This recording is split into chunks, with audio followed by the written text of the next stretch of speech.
Okay, so last time on the Curse of Strahd, all of you diving and delving into this mysterious castle, Agravostholt. You said you were going to get it right once. Well, I will get it right once.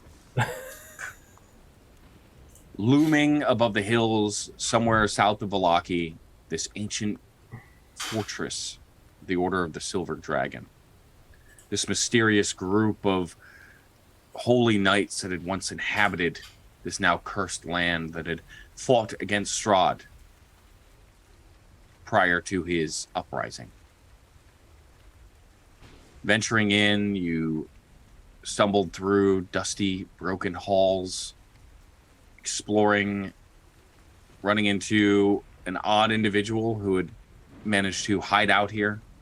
And while the mysteries that inhabit this castle are just beginning to unfold to you, a smoky dragon creature emerged from a fireplace and darted up a flight of stairs, to which you all gave chase, up to the third floor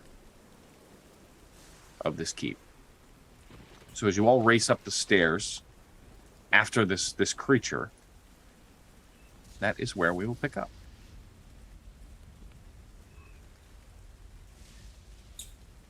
And that's the wrong map. Please hold.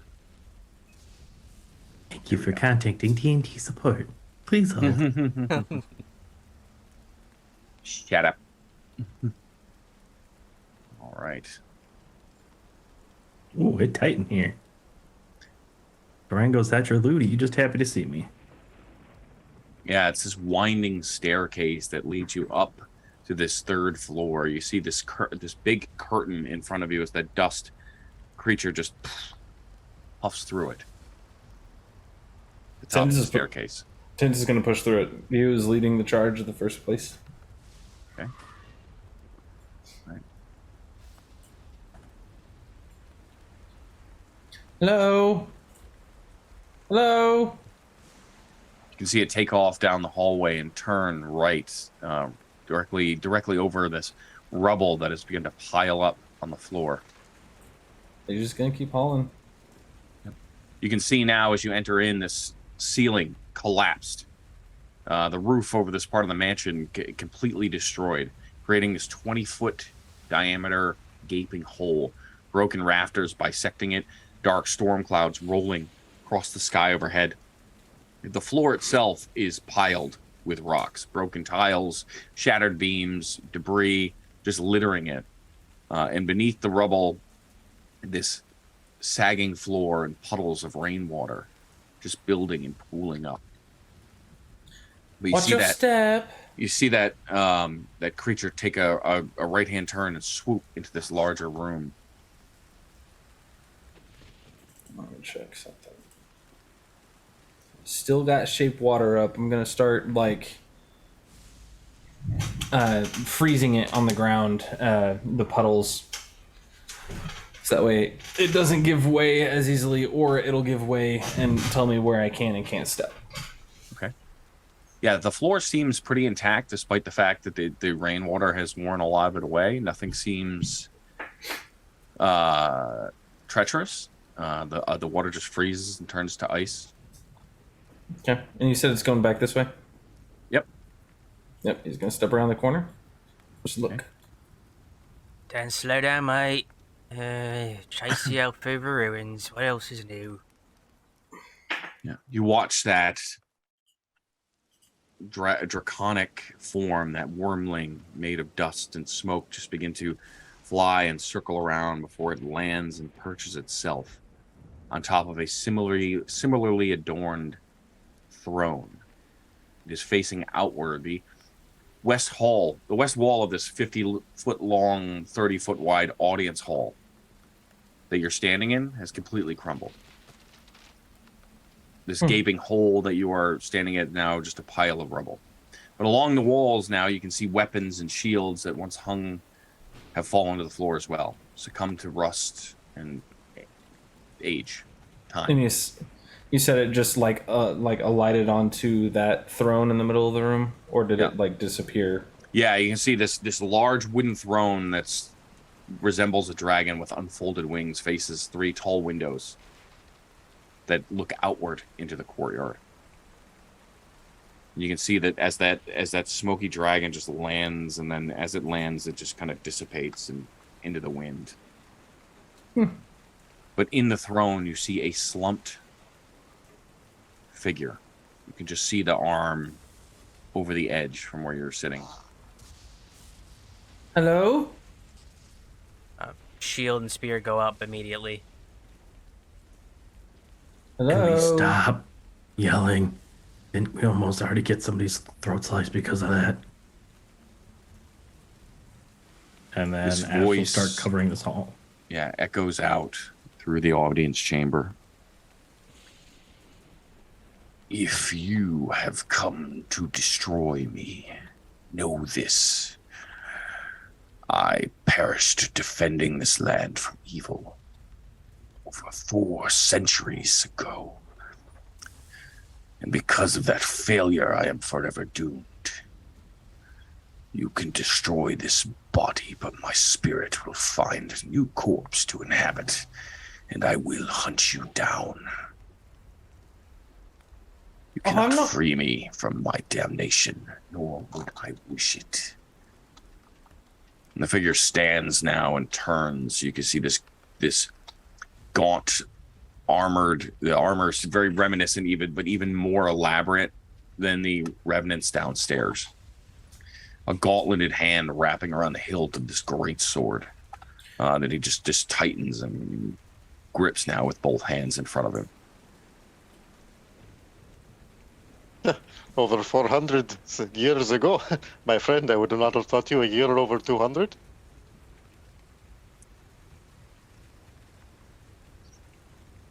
We're not particularly looking for a fight, mate.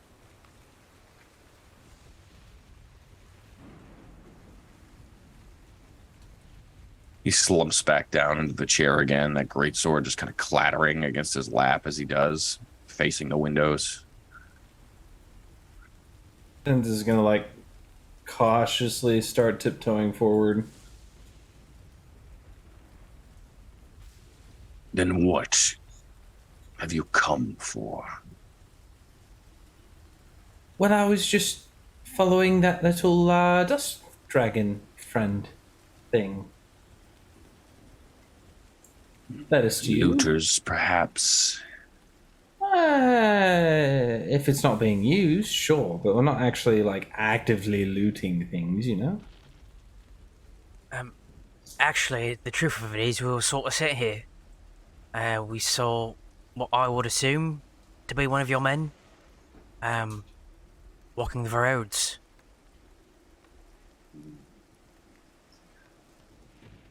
Many still lurk.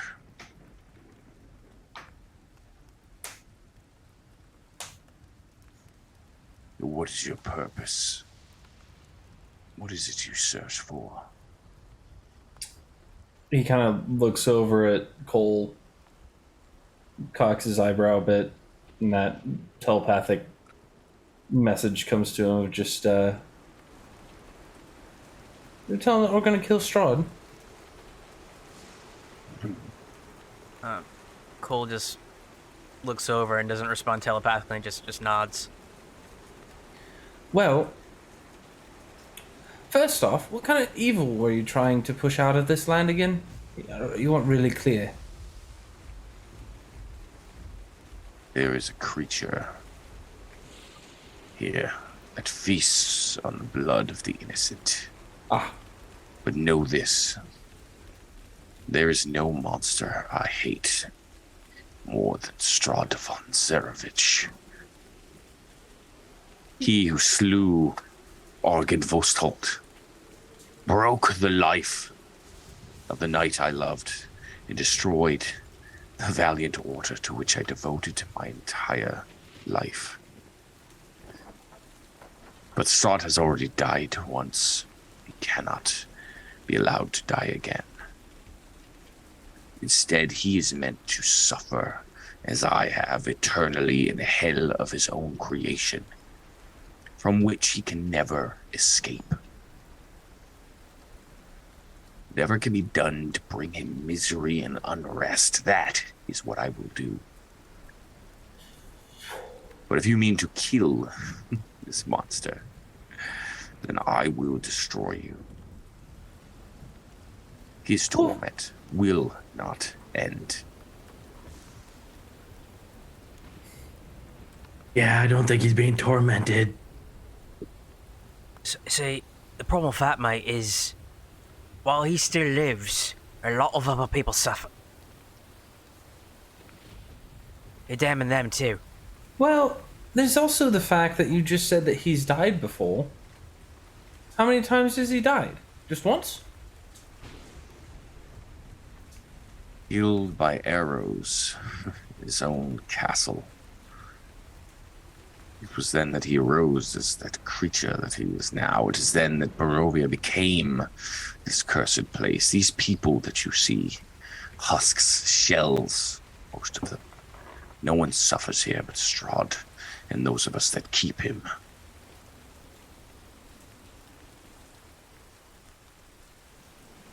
Why do you say that Strahd suffers?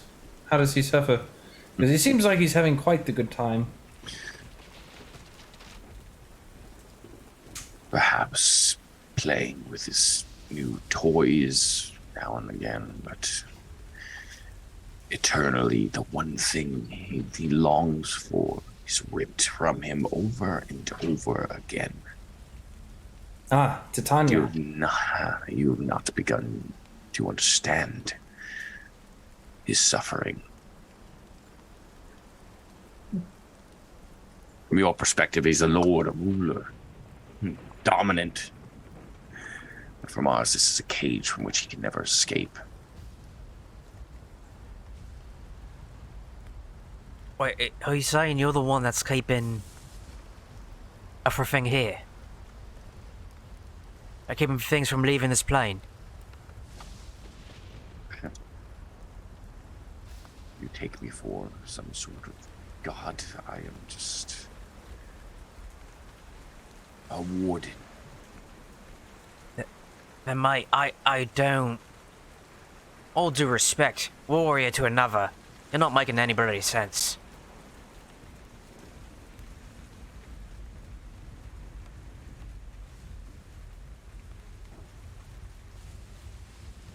Let me make it clear, then. If this path is the one you choose to follow, and you wish to free him from this prison, then I will not allow it. And he slams a gauntleted fist down on the throne. It cracks and splinters underneath it. Well, I don't think there's any need to get quite so uppity about it. I think we're all fine here. I don't think any of us want him to leave. I think we want him to die, end everybody else's suffering. Is there any way to get out and take everyone with us?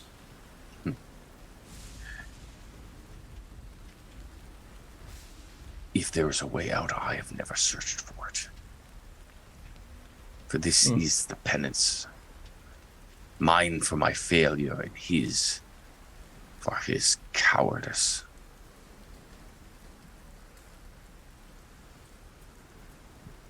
Ash looks at Durango.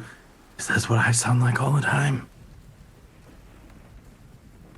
A bit more like the scraping of a boot across gravel in tone, Mr. Ash, but yes, quite similar. Great.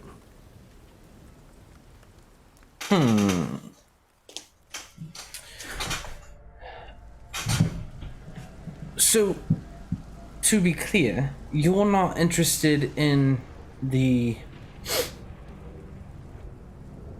freedom of others, only the suffering of Strahd. Yes, my curse to hate.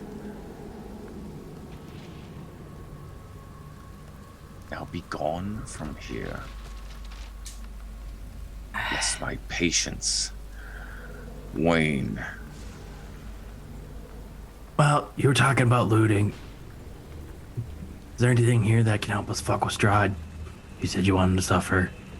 Maybe we can go make him do some suffering. Got anything for that?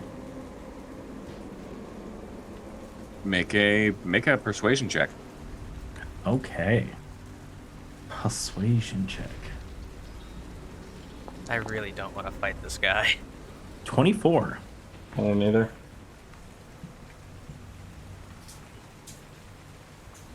Slumps again in the chair.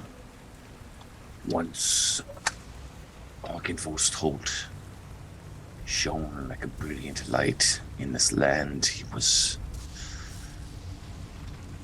able to keep the mists at bay. Strahd destroyed him.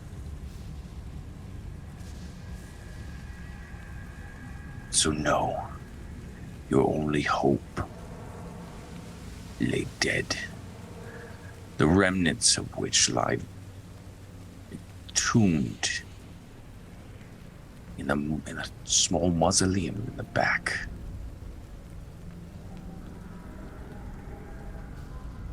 He gives a glance to Cole.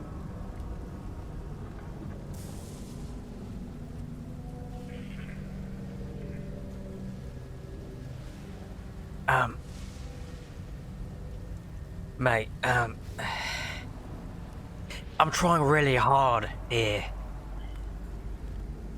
Trying really hard here to like you. I know what you've suffered. We've all suffered. And I don't want to diminish that, and I agree. Strahd should suffer eternally.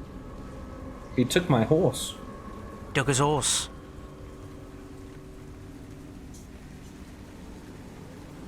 But we got to do something about the people here that are suffering, because there are some. Not all of them, but some. Where's the compromise here, mate? Where's the middle road? I care not for middle roads. I care not for your favor. My purpose is here. And if you continue this test of my resolve, then I will not hesitate to trap you within these walls as well. And you can spend the rest of your eternity mewling about the fate of the innocent. And a curse that you do not understand. Then perhaps you could illuminate us. Help me understand the curse. I'm not gonna break it. You want suffering? I want him to suffer. He's an asshole. I am tired of this. Our host has been most gracious, my friends. We should take our leave now. And Durango, grabs Ash by the sleeve and starts pulling him down the hall. Ash doesn't actually resist. Ash willingly follows and says, I kind of agree. I think we will continue to pay our respects to the various parts of the castle and to your great fallen knight, and we'll be on our way.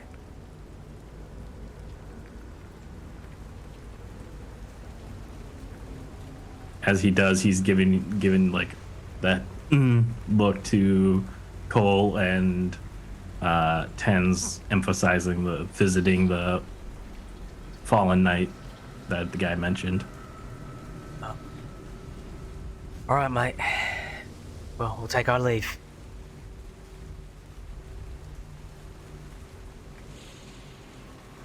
Ash is just gonna jump down this hall quick and see what he sees. And this is not gonna follow immediately.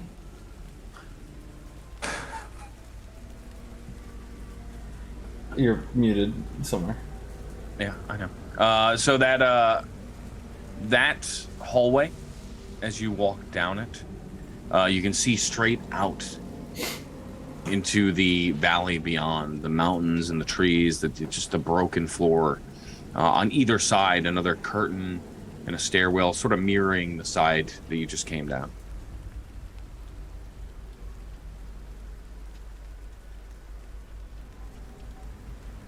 Now, what do you think, Durango? Worth a look, or should we just get out of here? Well, my friend, perhaps we should gather the rest of our friends before we proceed. Yeah. Where is Mr. Tens? After Cole steps around the corner, if he does, Tens will just... And make a perception check. Okay. Ruh-roh. Okay. 25. 25. So, standing in the room now, too, and where you are positioned in the hallway, along both hallways, you can see these shimmering figures, these ghost-like entities in that same armor, just lining the halls. Like in this room, just kind of like down through here. You got it.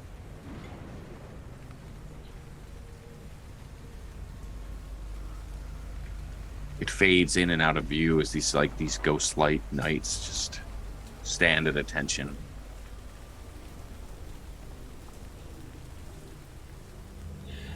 Before I go, I am a keeper of stories.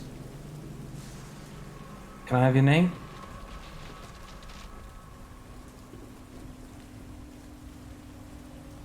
My name, pointless, useless thing. But once I was the captain of this order, Vladimir Horngard.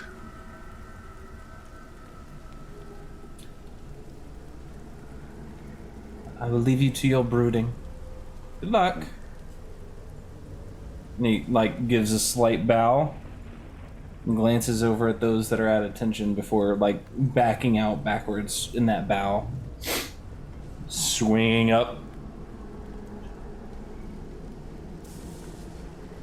That was fun.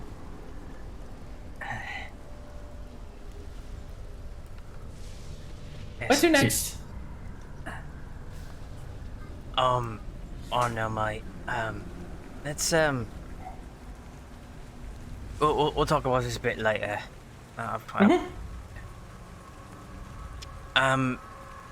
Well, what we got up here? We got some hallways, but that's about it. Do we want to keep fumbling around, knowing that all happy spirits in there isn't about? Seems to me like anything worth taking's already been taken. We can check out that other guy, but Well, I think like we that should definitely go mausoleum. pay our respects for sure. yeah, I totally meant just loot the fucking thing. That's Yeah, no, Okay, keep your voice down. I understood what you mean. He's not alone in that. what? Mm-hmm.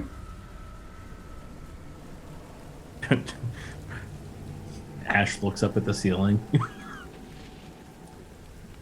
It's a hole. But he's not alone in that room. All right, well, We would likely be very easily overwhelmed by him and his guard. Let's just continue on. So where was this, do we have an inkling of where this mausoleum might be? He said it was behind it. So probably, like, behind it. he said out back. Yep. Which makes sense, because that's where that cathedral was, where you know, did the funny shit and picked me back up again. Right, well, I don't think that was it. That would seem more like an altar than a mausoleum, yeah? Right, that's what I'm saying, though, that, like, it's probably beyond that. It makes sense that it would be nearby that space. There were exits inside that cathedral, so... But I am too curious to let a door stay unopened. Oh, Yep.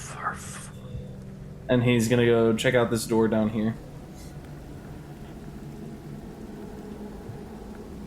So not a door, just a curtain that you push through that leads to another set of stairs that goes downward, just similar to the ones you came up. Stairs! And he just kind of like high steps his way back over. If you're looking for doors, you should, yeah, you can see them all. Yeah, we can see him. Yeah. Well, this way, we know that there's spiders, and spiders can climb. So if we open up any of these doors, we're gonna fight some spiders more than likely. So I'm not too curious about these doors. Are you? I'm not much curious about any of the doors. What are you curious about, Ash? Getting out of here. You're the worst. So interesting here. It's a little bit different, mate. This place is actively occupied. Like, you know, it's a bit of a fortress with spectral soldiers. Should probably be careful. Right. And spiders. I am more worried about the spiders than the soldiers. Are you afraid of spiders? Who isn't afraid of spiders? Me. Yeah, I'm fine with You're not as spiders, smart mate. as you look. You feel just as much of an idiot. That's beside the point. What we got down here? Fuck it up. Just under his breath. Fucking call him again. I swear to God I'll do it. Yeah, 2 doors. Yeah. One to the on the eastern side, one to the north. We're gonna listen to the one on the east as Cole opens up the one to the north. Yep. Make a perception check.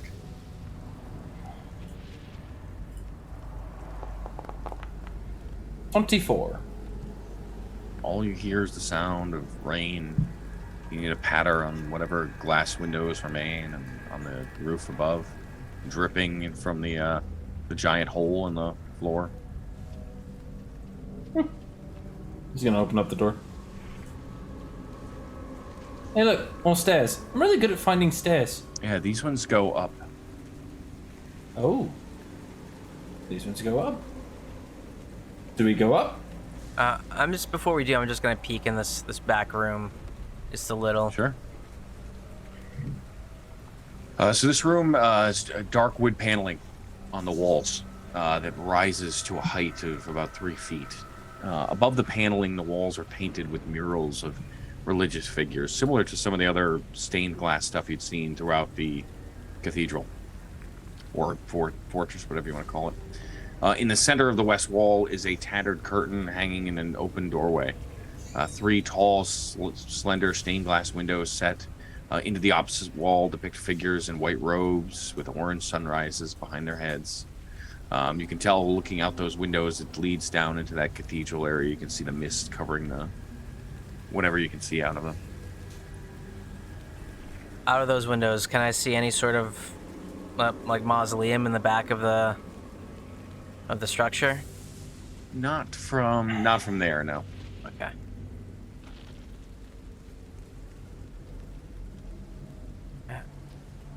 Yeah, just sort of take a mental note, and I'll. Nothing in there, just a bunch of paintings. Nice stained glass, though. Looks like a sort of where I came from. We're going up, then. And he just steps into the stairwell.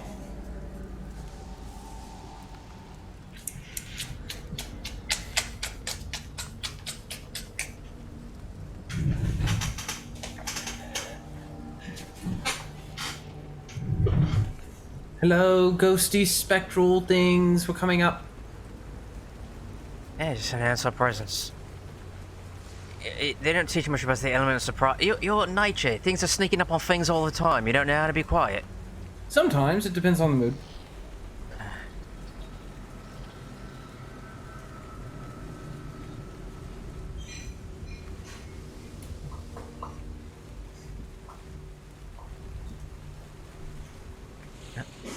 You're muted, You sir. talk, and yet I hear nothing. So as you climb the staircases, they are round at the top. Wooden doors lead to somewhere else as soon as you get to the top of them. Judging by the sound of the rain, it sounds like it is somewhere external. Probably the roof of this structure. Oh, good. Tens is gonna open up. Step out.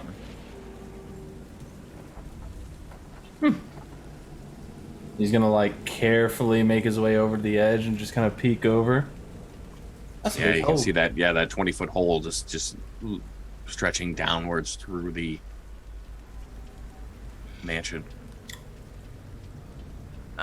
while up here, Cole's sort of using his spear to like probe the ground in front of him before he steps on it. Yeah, it looks like there was once a structure that existed on top as well. You can see this stone roof that is also all caved in, and these chunks of wall that have remained. Looking at it, what does it what did the damage? Just kind of like, is there any indication of what might have caused it? I mean, we yeah, that's my question. Make just a generic intelligence or investigation. Go investigation. Investigation would make that +3 more, so dirty 20. Yeah, it's really difficult to tell. I mean, not one, because the damage is old, and that's one of the things you can see, that the damage is been here for a significant amount of, like, maybe hundreds of years. So at this point, the rot and just the rain damage, everything that's happened is, you can tell that this keep has not been in good repair for some time. So it's probably difficult to say. widened, even. Right.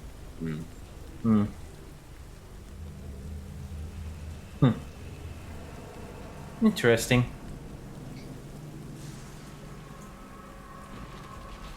Since is gonna go back up this way, try and get a better look at the actual structure that was there. Dan's careful. Wait, why do I even bother? Why do I bother? I don't know. I don't like this. This is... Yeah. So you reach the northern part of the battlements. There's these two ancient-looking ballista that sit on top of these massive towers that and with the parapets kind of looking outward.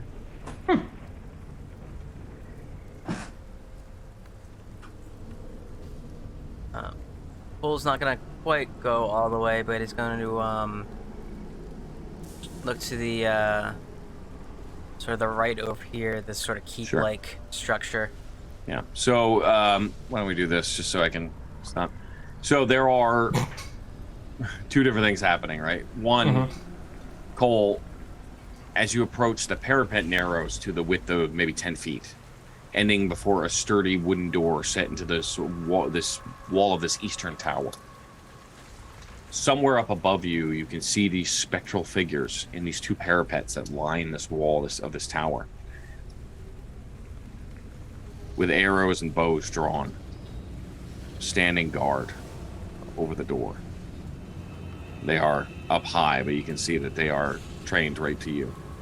Tensveta, as you walk that northern part of the keep, somewhere up above you, a voice suddenly rings out. When the dragon dreams its dream, within its rightful tomb, the light of Argynvost will beam, and rid this land of gloom. And as that voice rings out, you look up, and there is just a stone, or like it glints in what little sunlight you have. This silver-plated gargoyle, shaped like a dragon wormling, similar to the one that you saw flying around everywhere else. About 10 feet above you. I'm sorry, can you repeat that?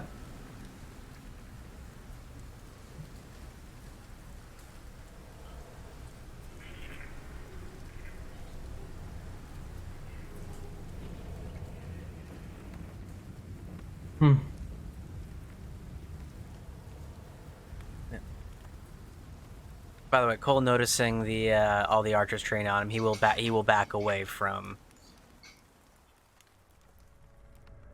the area.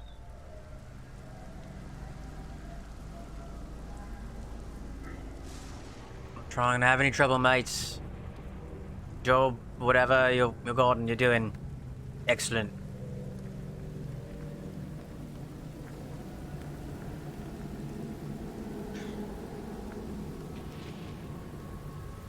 Come on, then. Say it again. What'd you say? No response. Who are you talking to, mate? That guy. He said something about when the dragon, I think, sleeps in its tomb. Something away with the gloom. But it won't repeat itself, so now I'm frustrated. But look at it. And he just like points up at the dragon. It's pretty. That's what said. The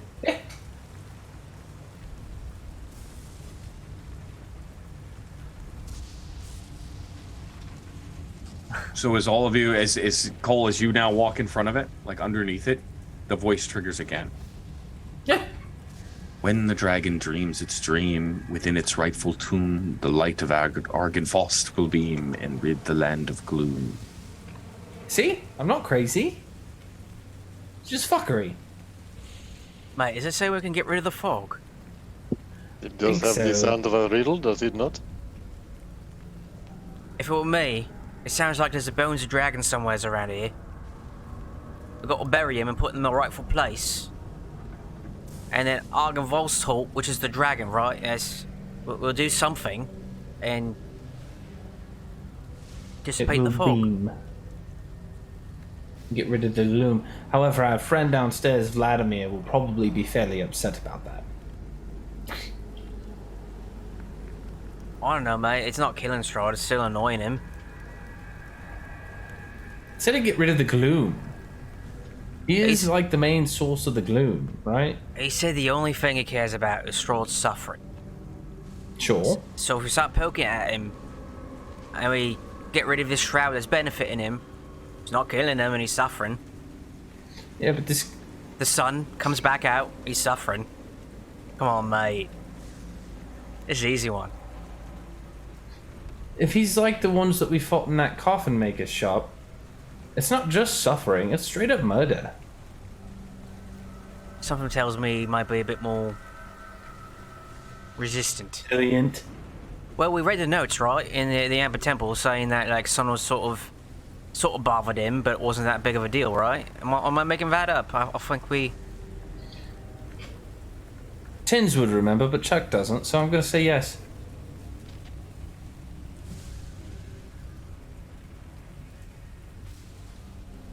It sounds like the ultimate thorn in the side.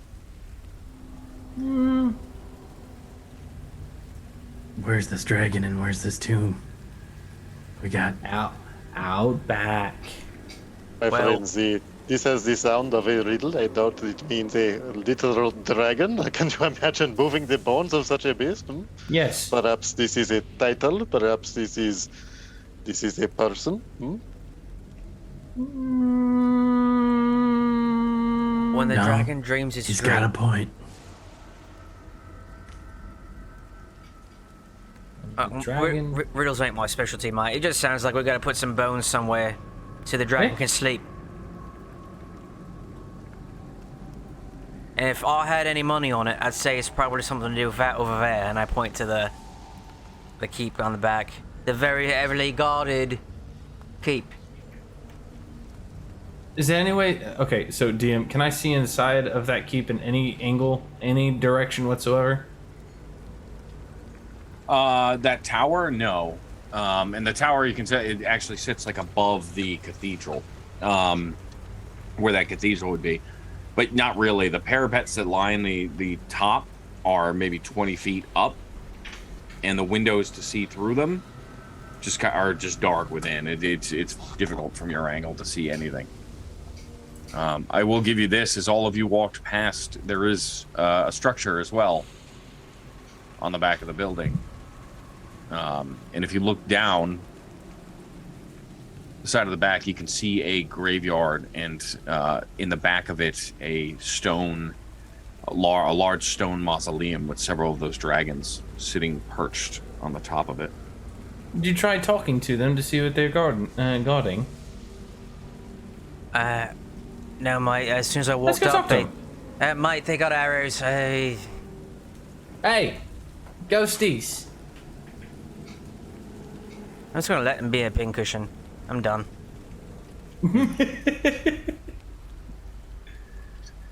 No response. So when we were downstairs talking to the guy, did we ever get like a full on look at him? Did he like? I know he stood up out of his chair at one point, but did he like? Basically, can I shape change into this guy? Do I know what he looks like enough to? Shapeshift It's into him? all the problem is it's all armor, so you couldn't see anything beneath the heavy armor. Got it.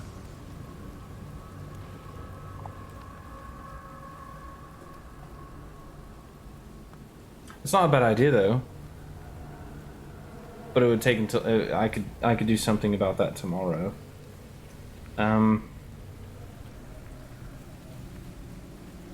Well, doesn't matter too much anyway.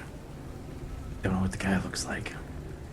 If you guys can give me like roughly 10 minutes, I can bring George around and see if he'll open the door.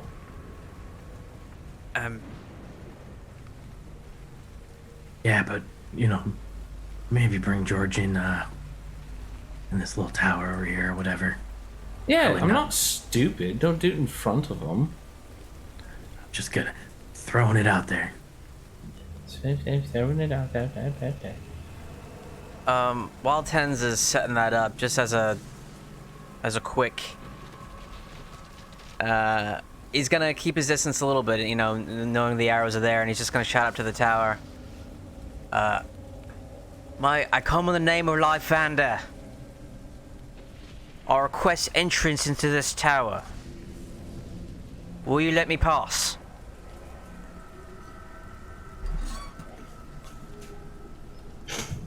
Make a persuasion check. Ooh.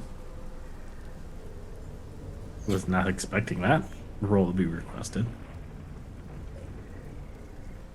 Meanwhile, Tens is over in the corner holding those two marbles up where eyes will be. That's a 17. There is no response. And although you can barely see the figures, you can see the bows, and they are still trained out the windows.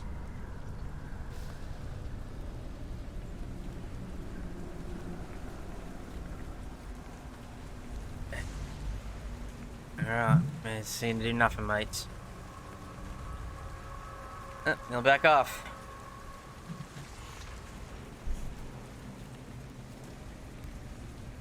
And I guess we stand out here for 10 minutes getting soaked by the rain.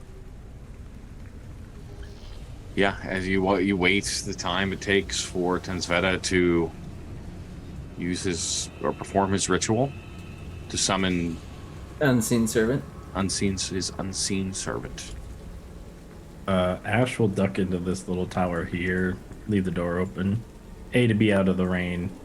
And B, if shit goes sideways, this is gonna be his little hidey hole to shoot back at.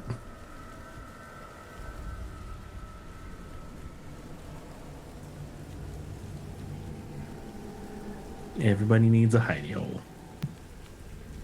Okay. 101. Adventuring 101. Hidey hole, yes or no? Yes. All right, so Tens, what's the range on your unseen servant? How far can he go? 100 feet, I think. It's Something 60 like that. feet for me. Okay. But he's just going to stand right there, and then I'll walk around the corner. So that way he's within range of where he's at. Just kind of step as the marbles disappear from view, as the rain just kind of like goes around slightly humanoid figure that isn't there. And just says, open the door. Okay. So that unseen servant walks to the door, pushes it open.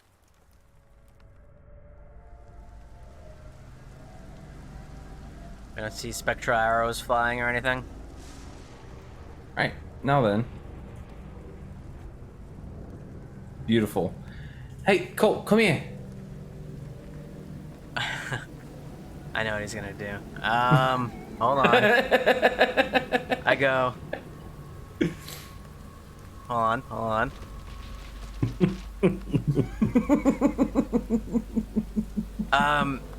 I'll just walk up to Tens, like within 5 feet of Tensveta, not really actually let him get within touch range, and go, I'll meet you in there. And I cast Misty Step.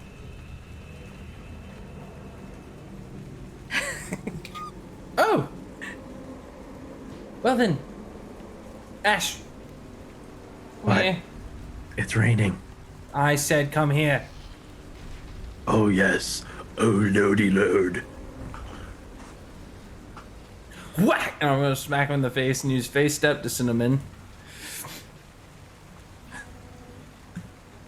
Ash poofs in next to Cole and has got a cold cop. What the fuck is it?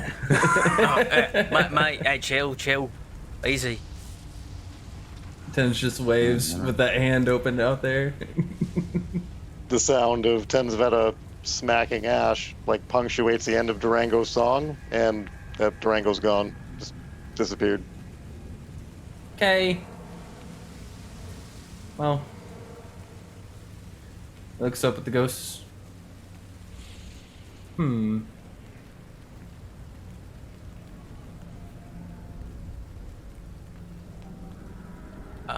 Do we see them from? They were just kind of on the parapets, right? We don't see them from our vantage point now.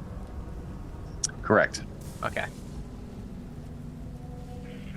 Yeah, as you enter this tower now, those of you that have popped in here or walked in invisible, you see a rickety wooden landing and a staircase that clings to the walls of this tower. The stairs lead up to another landing 20 feet above, and the floor of this chapel lies 60 feet below.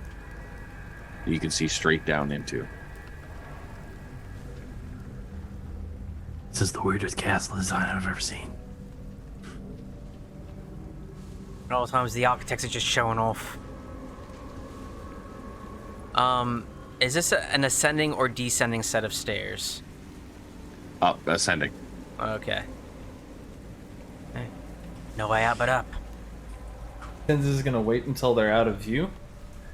And he's gonna strike a bit of a regal pose as he just says, "Now then, servants of the parapets, please, with all respect due to me and myself, allow me entry as the future king." And just starts walking forward, uncaring. Okay. As you walk forward, the bows fire. Great. So Why? All that work to get everybody in here. Why? Yeah, it'll do that. It'll do that. I love it. It's Tens. I don't know what to tell you. Had the presence of mind to bitch slap the shit out of Ash to make sure that he got through. Yep. And then just like, all right, well, fuck it, I'm gonna walk. Yep. Please hold on 1 second. Thank you for calling D&D support. I don't know why they would do Please this. hold. Hold on. Tens is that comedian meme. I don't remember his name off the top of my head, but he like shoots somebody. He's like, "Why have they done this?" Yep, pretty much. I can't believe you've done this. I can't believe you. All right, so the first one is a 12 to hit. 12 misses. I'm sorry, not a 12, 16. I mean, 16 hits.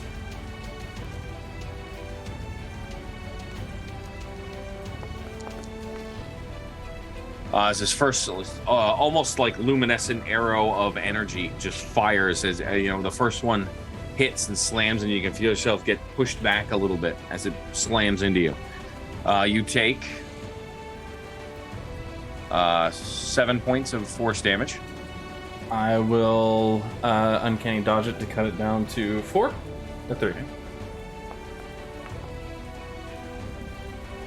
Ooh. Yeah, 20. 20 hits.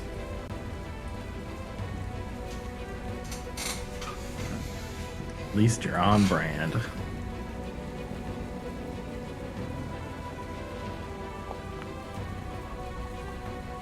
Uh, 5 points of force damage as the next one Okay. hits you. Great. Wonderful.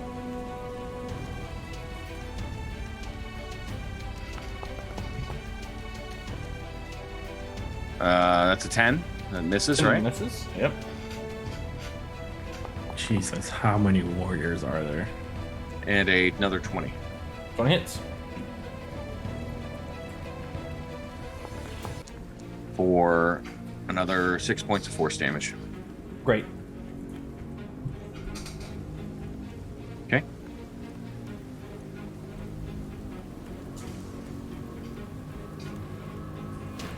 You're gonna eat the arrows and just keep walking in?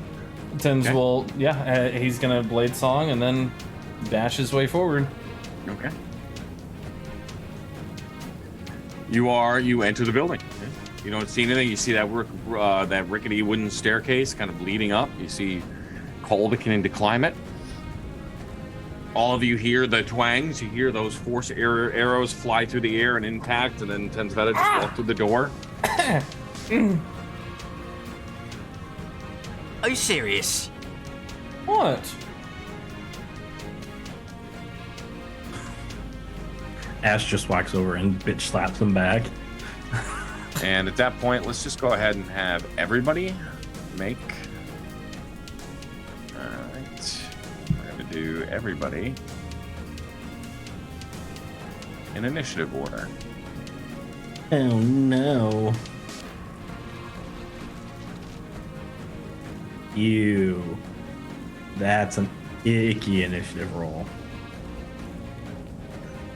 I actually rolled decently on initiative for once in my damn life. Got a natural 1. And Durango with like a bajillion. Can you make sure that I'm No inside the bajillions building? this time. Let me get a Cool. sec. What are you guys doing?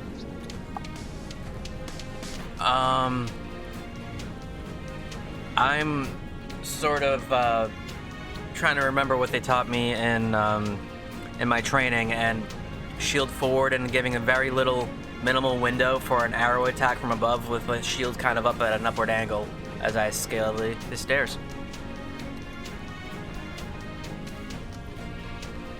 Ash will be close behind him, using the shield and Cole as cover. Go ahead and Blow use out. your movement. Cole? Oh, Yeah, wait, we're initiative I can't order. move. What do we do? I can't move Or my pause. token. Try now. There we go. That was 15 to that point, and then another 15 to right there. And I will use my bonus action to, can't really reach it properly from this point, but sort of like punching the back of his shield with his fist. He's gonna cast, where's my Shield of Faith? Cool. As you climb up these stairs, they creak and bend as the weight of you climbing up with your heavy armor. You can see that the wooden landing above, the 3 windows that look out over the mansion for you, that look directly out to where you were, and flanking the windows are 2 other narrow wooden doors.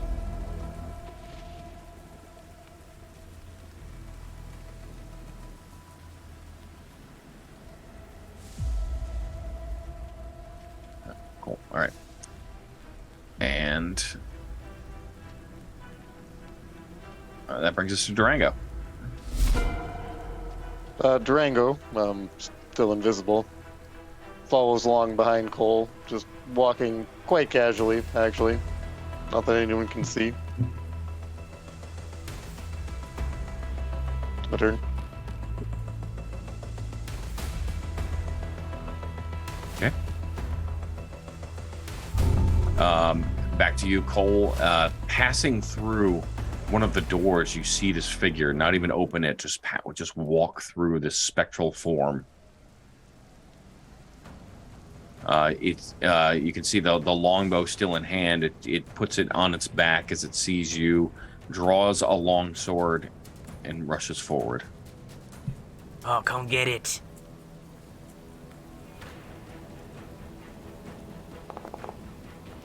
That first attack is a 22 to hit. That'll hit. Yeah. For 6 points of damage. Okay. And actually, that is that's a force. That's force. That's not. Yeah. Okay. And the second one Yeah, is a 22 sure. as well. Yeah. for 11 points of force damage.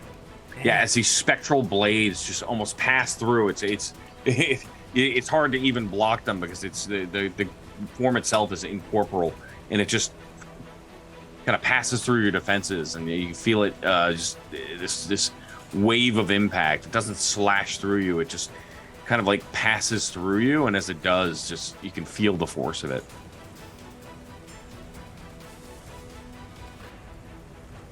Cole kind of like leans back on one leg at the impacts, but holds steady.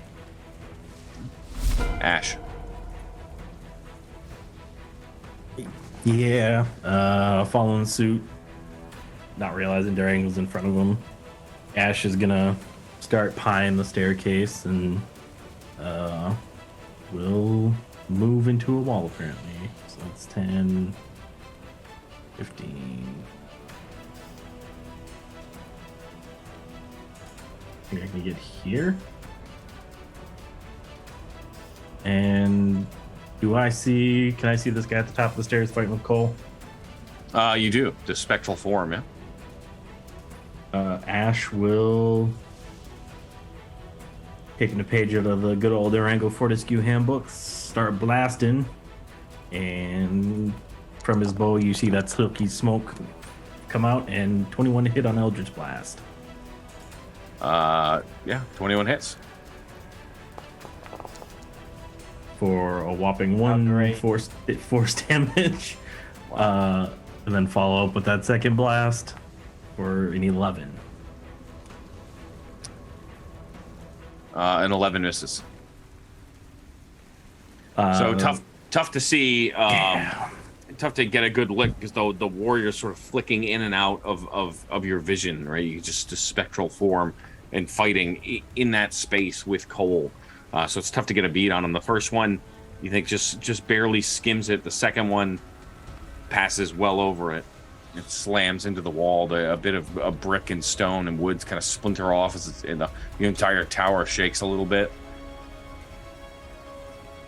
Oh, wow. Shit. And that'll end my turn. And that brings us to tens. Fresh.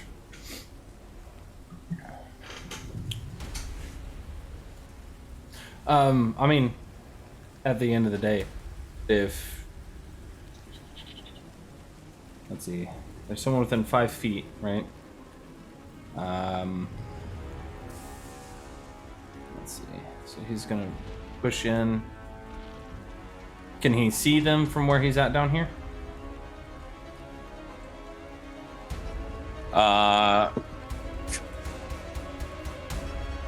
I'm gonna say no. Where are you? At the base of the stairs, practically. Oh, it's invisible to me. Like I can see Durango. Oh, there we go. I'm gonna say no. You wouldn't be able to see him because he's fighting in the corner there with Cole. Okay, 1, 2, that's 15. If I get up behind Durango, can I see him? I would say again, he's even the spectral form is difficult to see anyways. So if you can, he's 3/4 cover. Okay, well I've got, let's see, 5, 10, 15, 20, 25, 30. We'll get all the way up. Whoa, hey, get up behind Ash. And then pull out the hand crossbow, fire.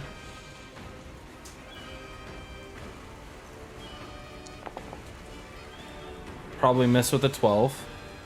12 misses, yeah. And then bonus action. Bonus action, Master of Tactics, to give Cole advantage on his first attack on the next turn by saying, like, hey, he's kind of hurts whenever he stabs you. Just a heads up. But man, no shit. Side, you can see another spectral warrior just walk past through that door. This one with the bow still in hand, just trains it down the stairs on you. and he is going to fire. So I'm just going to do this. First shot is that'd be 13. That misses. That would be a 12 anyway, sorry. No, it'd be a 13. That's my fault. And a 17? That misses also. Yep, so those two spectral arrows fire you.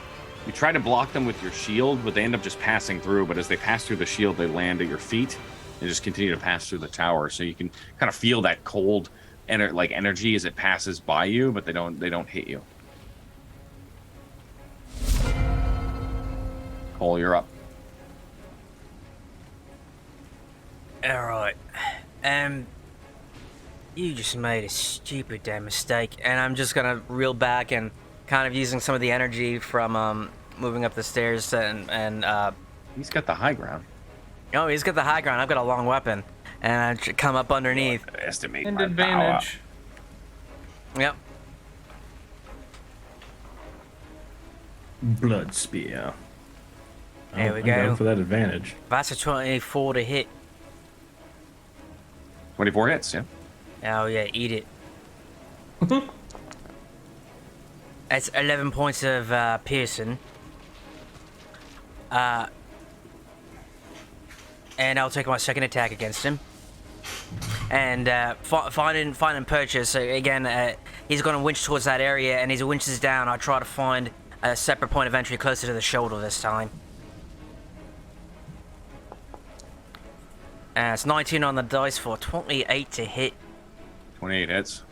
Yeah. And another 9 points of damage. Yeah, so you see the spear is just passing through, but the spectral warrior, almost in a weird time, just like outside of space, just reacts to it. You don't see anything, like there's no damage, there's no blood or anything. He's just kind of reacting to that, the spear as it's passing through its form.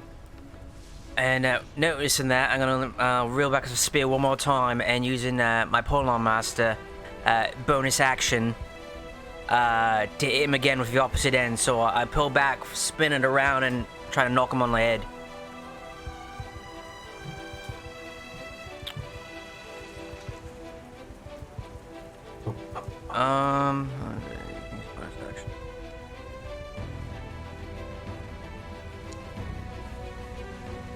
That's 20 to hit. 20 hits, yeah. And that's extra D4. 2 extra points of damage. Okay. You get a little boop on the snoot.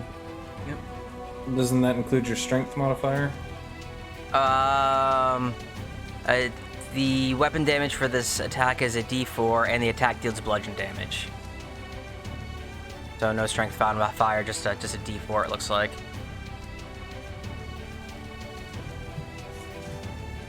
All right.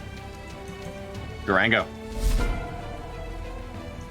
And so Durango still quite casually creeps up the stairs a little bit more until he can see what's going on. Still invisible, right? Still invisible, yep. A melody starts to build from behind Tenzveta, and Durango starts blasting. First one would be at advantage coming out of invisibility, yeah?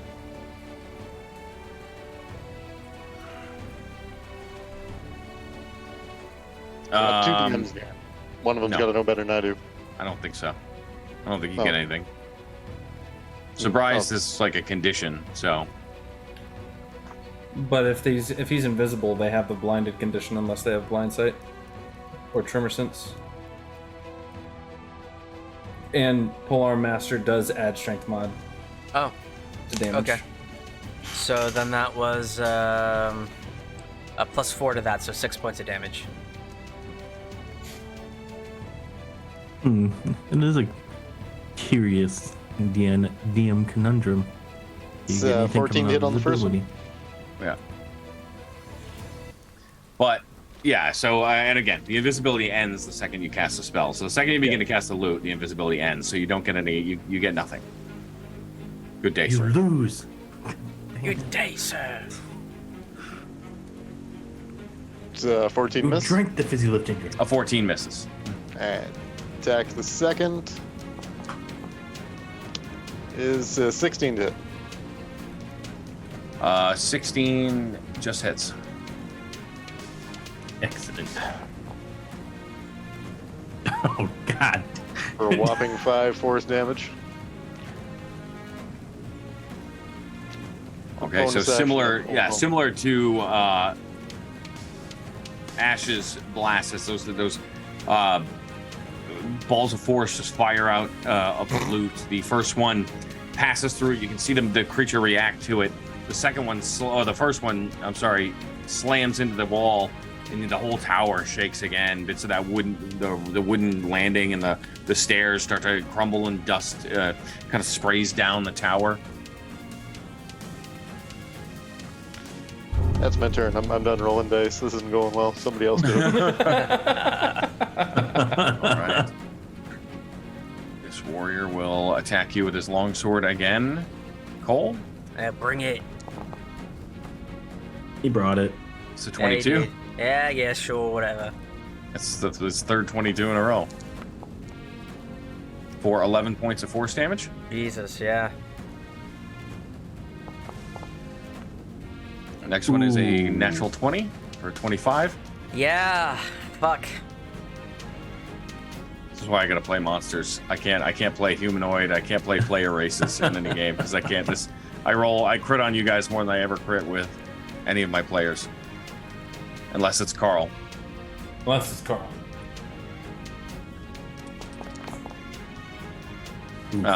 Only 12 points of force damage. Could be worse. Could be much worse. Ash. Ash will go ahead and move up a few steps here, seeing as it feels like it's getting a little crowded. And then same thing. We'll start a blasting.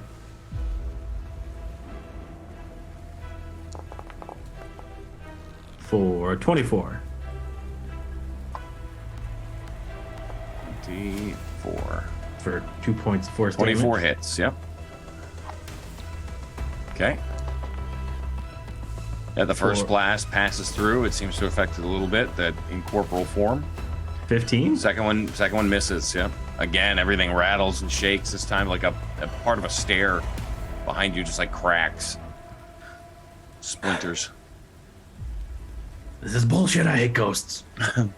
And that'll end my turn. Then Sveta. Then Sveta will go ahead and with his bonus action light the sun sword. However, he will just shoot this turn at the ghost. That's not what I want.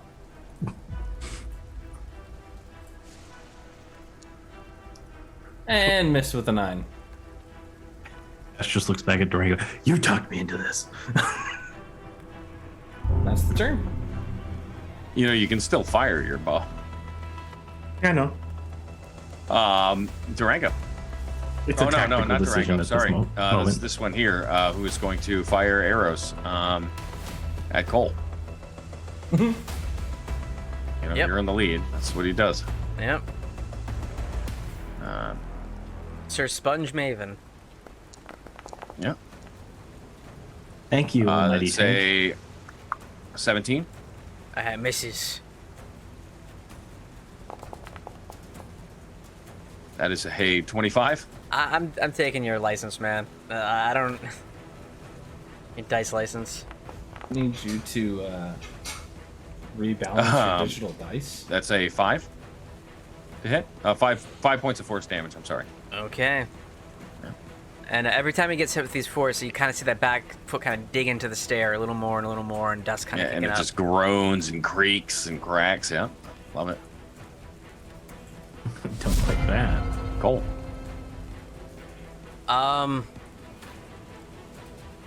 Okay. Cole is going to make his way up the stairs and staying within the range of his thing, but getting out to sort of free up some of his compatriots. Flank to the other side of his being, and I love this for you. Can you make a dexterity saving throw for me? I sure can. Oh no. That's an 18 plus 3, so it's a 21. Yeah. Very nice. As you rush around him, the floor beneath you just starts to crack and give way. You sort of stare down as bits of the planks fall at your feet. And you manage to leap somewhere closer to the wall where it seems a little more stable, right by that door. You kind of hold on now as that space right underneath you just empties to this 80-foot void back down into that cathedral. Watch your step! And with that movement, I'm going... Is this the only ghost I see here? Do I see the other one that's thrown off? You see them both. Arrows? Okay. The token's not popping up on my screen for some reason. Oh, that's weird. You should be It's able to the see through that walls. wall. Yep, that might be me. Which, no, that's a terrain wall. You should be able to see through it. Make it ethereal and makes it easier. Well, either way, on those two, Cole is going to tighten his grip on the spear, and you just sort of see his hand start pulsing and vibrating, like sort of the air around it is becoming a little blurry. And he's going to cast Bane on the creature in front of me and the one that's shooting arrows off. And they need to make charisma saving throws. Just gives him the old shaky hand. There you go. What is this effect? Whenever a target fails a saving throw, makes an attack roll or a saving throw before the spell ends, the target must roll a d4 and subtract the number rolled from the attack roll or saving throw. Well, yeah, but what was the spell again? Bane. Boom. Gotcha. Okay. I was too busy trying to fix the walls, but Chuck Baker's request. Hey, Opposite of bless. it is the opposite of bless. First one's a 12, and the Alright. second one is a 16. Okay, 16 saves, the 12 does not. Okay. Oops, that's the wrong one.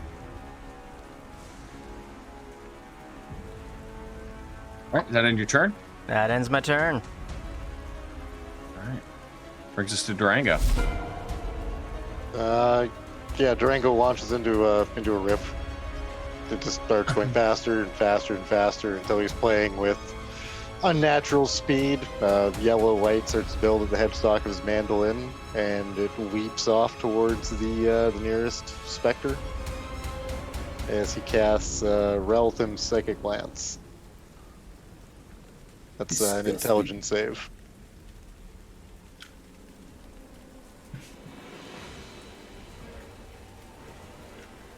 Love that. Not their strong suit. Oof. It's Yeah, a cool. 6. Alright, so it takes 7d6 damage. Ooh. And is incapacitated. Some sixes in there. That's a spicy one.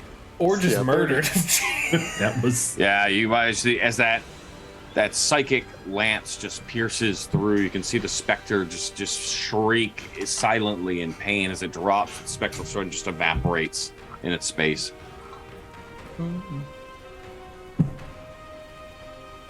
Yeah, so that's my turn.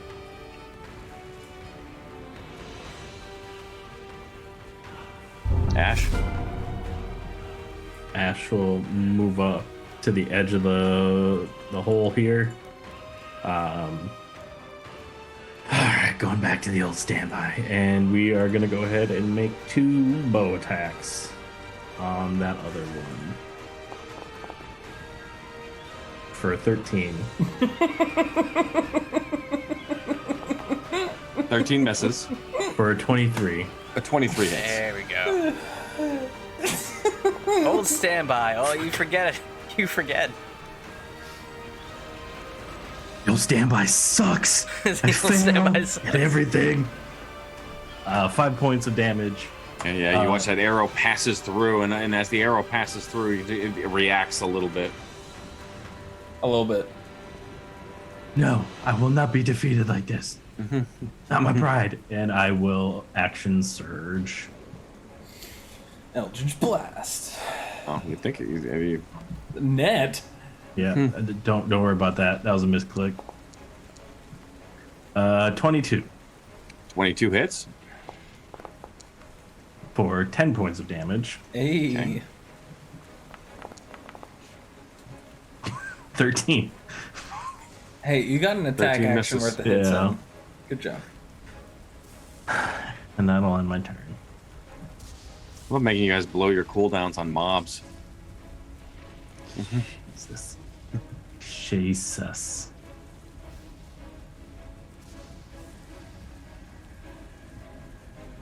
All right, and that brings us to 10s. Feels so pitiful. Tins will run up to here. Maybe. Tins will run up to here. Look at Cole. Smack him on the ass and face step him over to the other guy. Right. I That's need a you to bonus make action? make a dexterity saving throw. Okay.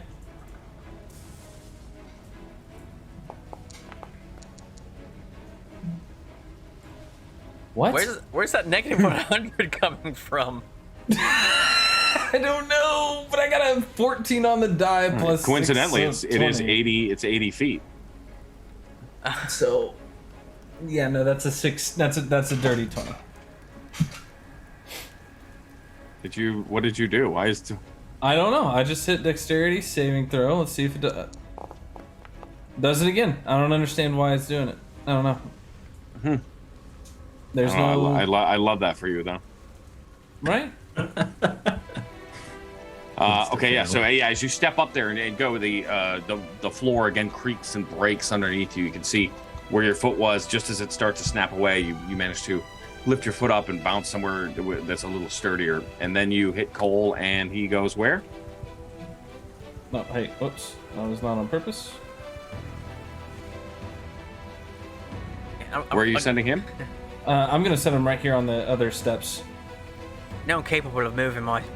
I've got legs. God damn it! and then I will use my action to shoot the specter now that there is an ally nearby.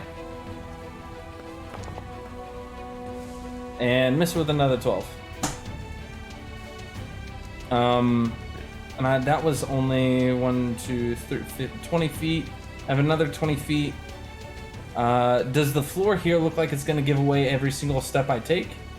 You can make a perception check, but I've already used my action. yeah.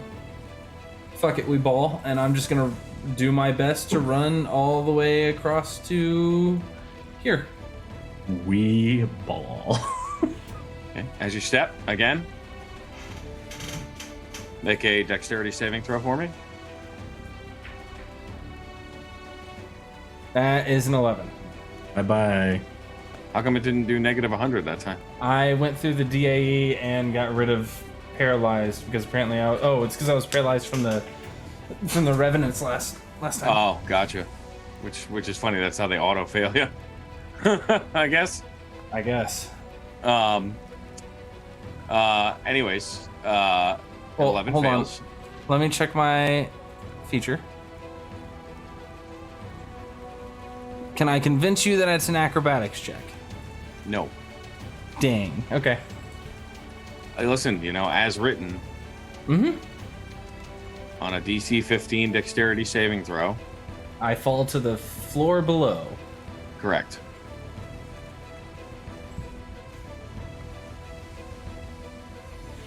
So Tens, you are no longer on this map with the rest of our friends. Yep. So I'm gonna put you here for funsies. Wait, why? What? Yeah. That doesn't make any sense. What do you mean? Because I was here, right? I should have been here on the other balcony. What do you mean? Wouldn't I have fallen to where we entered into the space? No. You see, if you see, this is open. Yeah, here is. here is not, and here is not. Oh, I and see what that's you're how saying. Yeah, no. So Yeah. from there, yep. Yeah. Okay, I see what you're saying. Yep. Okay, I'll give you that. So it's 20 feet. So it's not as bad. We'll It see. cracks and you fall and you hit the wooden landing underneath it. I am going to, however, do. Let's see. Oh my god. Oh my 12 points of bludgeoning damage. I'm Beautiful unconscious. 2D. You're unconscious? I had 5 hit points left after getting shot. I had 20 hit points to start this campaign. To start this episode. And yet he's walking. Oh, 10 meta. Yeah, with a smirk on his face, he's like, "We ball." He goes to rush over to you, and Cole, you watch as you suddenly are on the steps, and Tenzveta starts rushing around the wooden platform before it breaks, cracks, and he falls right through the floor and vanishes in front of your eyes. Just it's a Looney Tunes episode. Just we ball.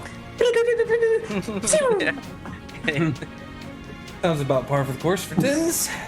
Let's party. Hits. This Phantom Warrior looks down, turns to you, Cole, draws its sword. I'll just shrug and like, I don't know, mate. I'm confused too. Oh, so that's the wrong thing. That is a 7. Yeah, just throw the shield up. Yep. And the next attack is a. Why am I? Might be using the other sheet. Oh, it's applying Bane. Mm-hmm. I wonder if DAE is broken. Well, if you're 'Cause using I did take Bane off. Oh, maybe I was. Hold on. if you're clicking from the other sheet, It wouldn't it'll- matter. They'd both miss anyway, so it's fine. It's true.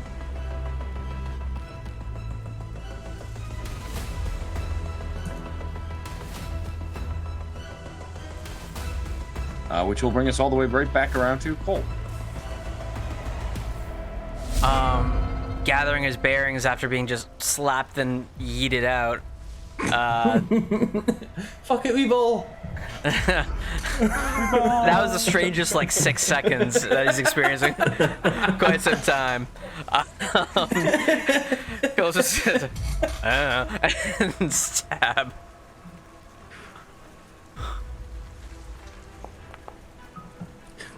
That's a 21 to hit. Ash just 21 looks hits. at Durango again. These kids today, as they say, be wildin'. That's 9 points of damage on the first hit. And again, looking for a similar opening where, you know, they wince one direction and he feigns to the other. We'll attack again. Not so great that time. 12 to hit on that one. 12 misses. Yeah, so that first spear strike, you managed to get past the warrior's defenses. The second one, it just kind of turns and passes to the side. Yeah, that'll be my turn. Yeah. Fortescue. And Durango pops up out of the stairwell. And as Cole is tucking and weaving and bobbing and spearing, Durango lets loose a couple of well-timed blasts. And a pretty well-practiced maneuver. He knows Cole's routine. It's 15 to hit. 15 misses. And that's a 1. Ooh. I'm going home. All right.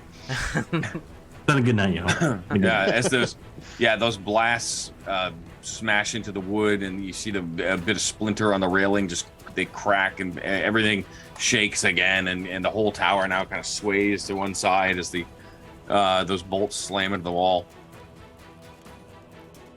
Ash.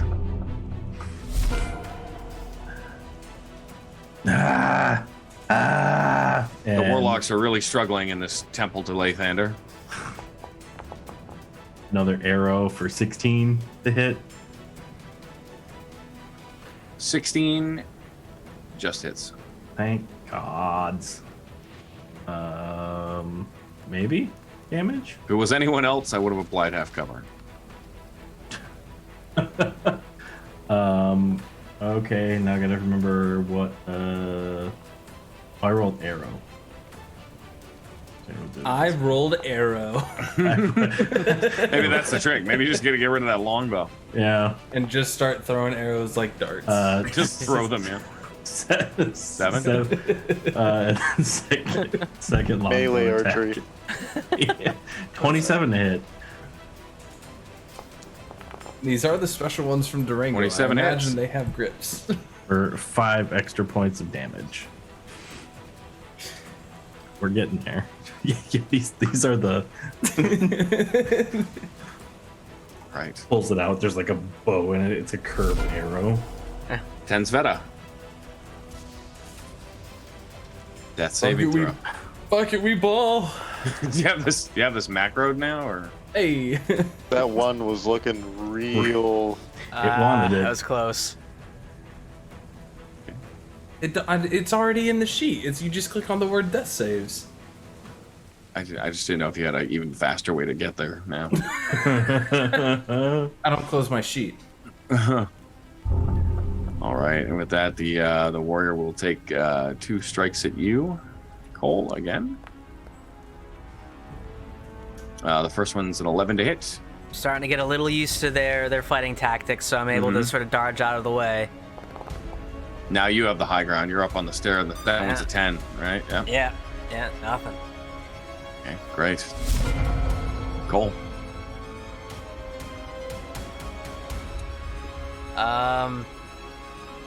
Yeah, he's gonna try to come at him from the other side this time because I think they might be reading what he's doing.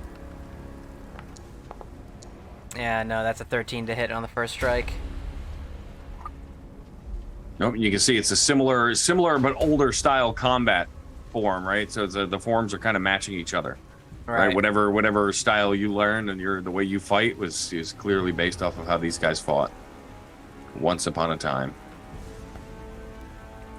Oh, it's not so bad. It says 22.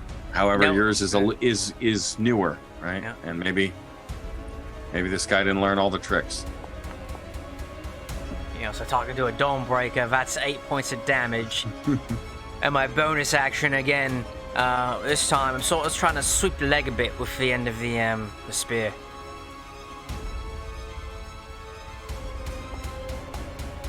That's 8 extra points of damage.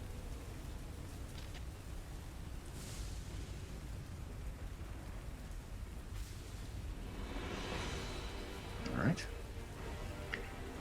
And with that, we are back at Durango. Let's try this again. Blast. It's 13 to hit. 13 misses. Second blast, that's a 15 to hit. Yeah, it's one of those nights, boys.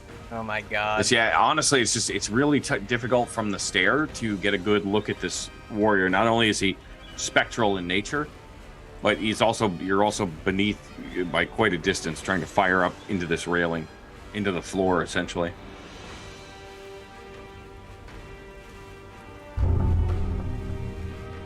Ash. I don't know what to do anymore. Eldritch Blast. Second Eldritch Blast. For 24. Hey. The first one hits. was a 2 for the folks that didn't see that. Oh, there we go. 10 points of damage, though. Okay. 10 points. I'll take what I can get. You know what, Jay? How do you want to do this? Ash is releasing the Eldritch Blast via his bow, and he's grumbling under that, you fucker, and he just lets off a final one, and it just accidentally catches him in the forehead, takes him out. Yeah, and as it does, like the spectral head just evaporates as that eldritch energy passes through, and then it just all crumbles and just dissipates into the ether.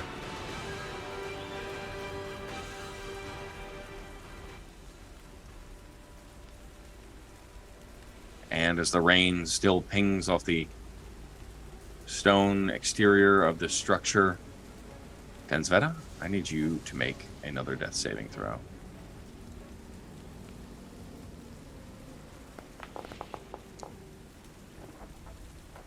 Failure. 1 success, 1 failure. Who's got the boo-boo kit?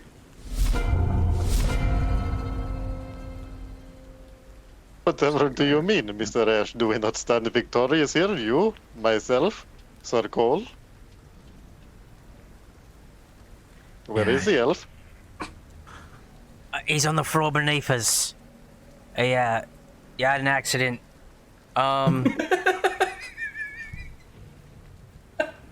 You said the floor is about 20 feet down where he Correct. landed.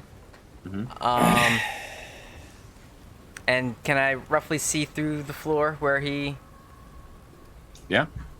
Yeah, I'm gonna Misty step down so I don't have to take any of these dexterity rolls. Okay.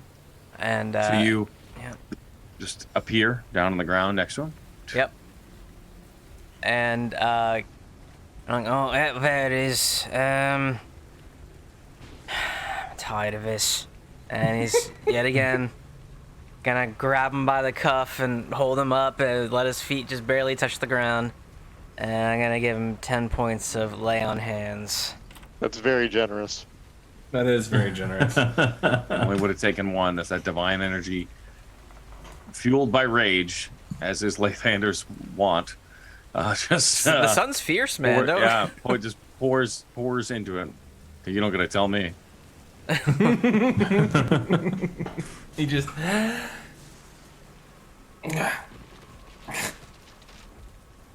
This is getting real old, Tens.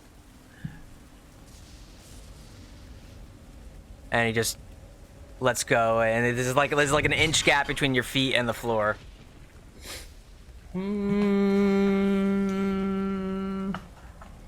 I thought the flow was fine. Sorry. It's like no one else, literally no one else. Like Rango's done it once. Ash maybe I've have to pick up once.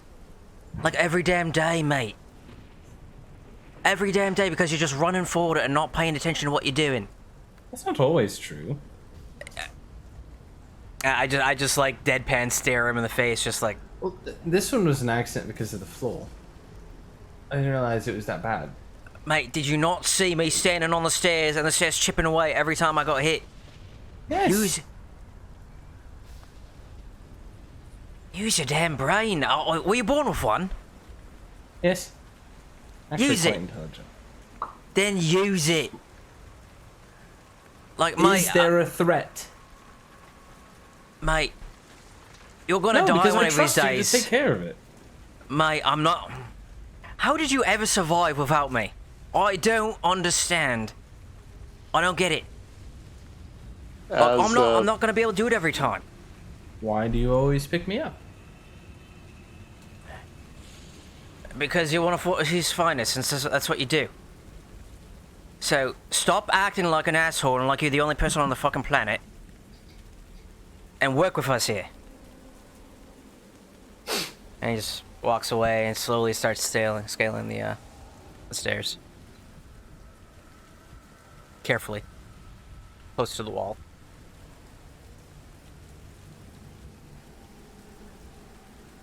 You guys scale around the stairs, and you can see this top floor now, and you can see the landing where everything still looks, but it looks rickety and rough. How are you guys traversing this? There's already, you can see there's 2 holes that have formed in the floor. How are we doing on a rope? Fresh out. Leave it in the Classic temple. D&D conundrum. I got manacles. I want to hold on to those. Yeah.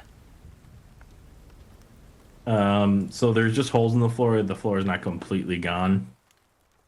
Correct. Ash will try to carefully dance around the edges to this doorway here, and see if he can't get this doorway open.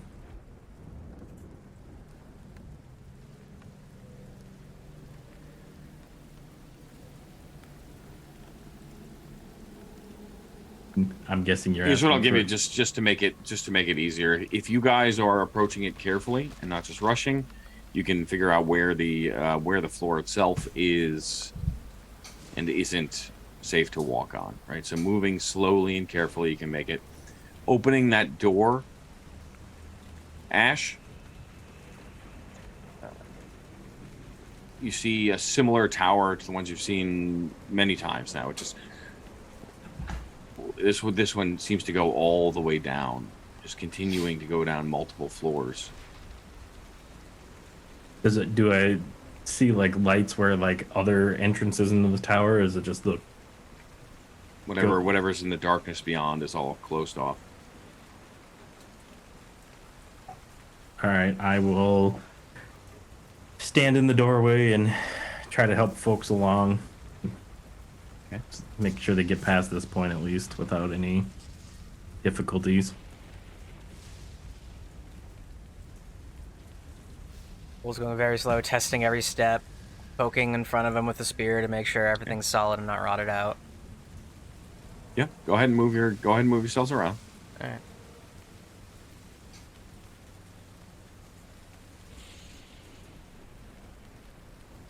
Up we go. Tins is going to stand down at the bottom of the steps for a minute and just kind of process. And then he's going to cast Reduce on himself. And then go up.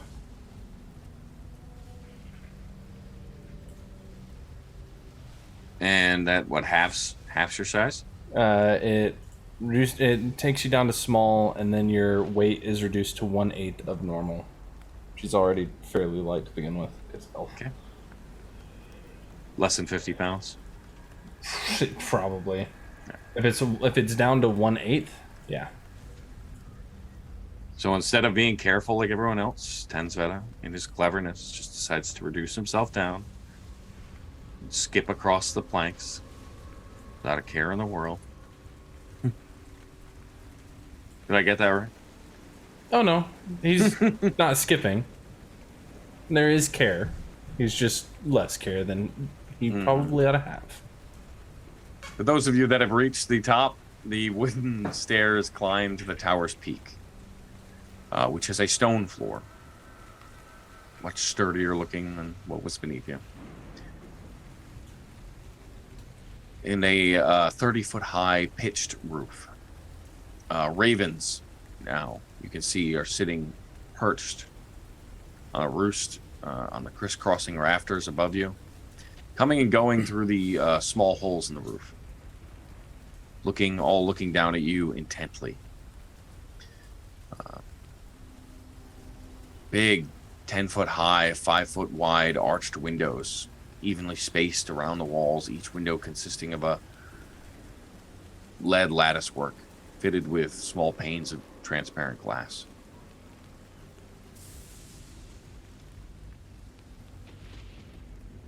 Well, I'm glad the elf made a fool of himself to come up here for not a thing. Yeah, honestly, I thought there'd be something more up here. Looks like we've got friends though. Hello, hello. And I just greet the ravens. As he comes up like to the thigh of Ash and everybody else, he just kind of. Well then, No. maybe there's something more interesting. He pulls out his wand of secrets and uses a charge of the wand of secrets. Yeah, nothing. You can look around, and to the north and east, you can see the mist-shrouded valley with dark woods, the small town, lonely windmill on the precipice. To the south, a river flowing through a foggy marsh. To the west, rocky hills. You can see that abbey perched all the way in the western wall of mist. Why, Mr. Ten, that must have been quite a terrible fall indeed. It did short me quite a bit, didn't it? Looks like somebody's gonna try growing up again. Aren't you, you little dyke? And he ruffles Tenz's hair. Are you still Mr. Tens, or should I call you Mr. Four? Oh. Five's better. That's pretty funny. We're missing something here, friends, and he just starts like talking to the crows. Well, we're calling this for a reason, weren't we? Maybe it was just a lookout. weird place for one. The windows and over here, are they just windows or are they like stained glass? Just transparent glass, not stained. It's my been for nothing, friends. I'm gonna take a look around. Just see if I'm looking for Well, never mind. I saw you use the wand of secret doors and stuff, right? Mm-hmm. All right. That might as well go downstairs and hit that other stairwell off to the stop. I say we just get out of here. Yeah, I think we gotta go. And as he's like speaking, he begins like that minute of going up the stairs ends as he begins to just kind of like a bubble outward, growing up. And then it's just gonna be Go pay our respects then, yeah. I'm just gonna give one last sweep of the place. Maybe it's not a magical thing that's popping up. Maybe there's just something carved into the stone somewhere, or Make an That's what I investigation check.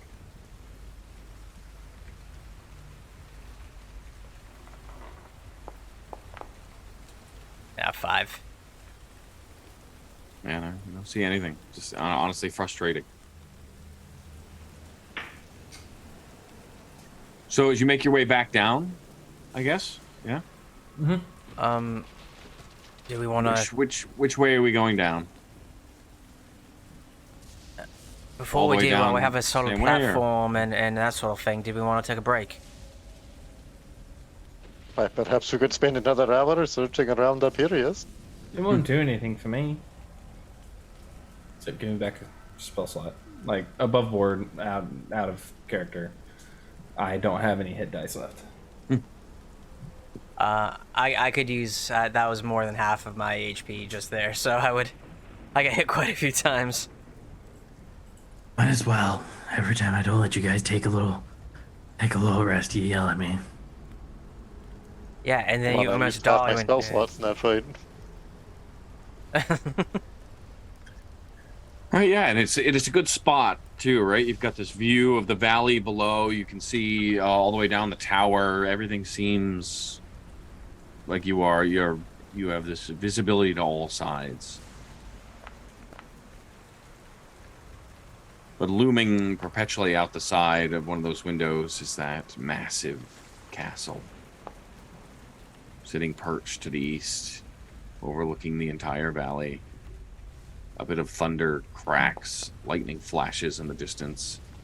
And that is where we'll take our first break. So thank you, everybody, for sticking in there so far. I've already almost killed tens once. Let's go for broke and see if we can't finish them off this episode. Make sure you spend your elf eggs before that. Otherwise, you're going to be stuck with your own 1/8-inch tens Vetas running around. So make sure you spend them, get those dice, and we will see all of you in 10 minutes.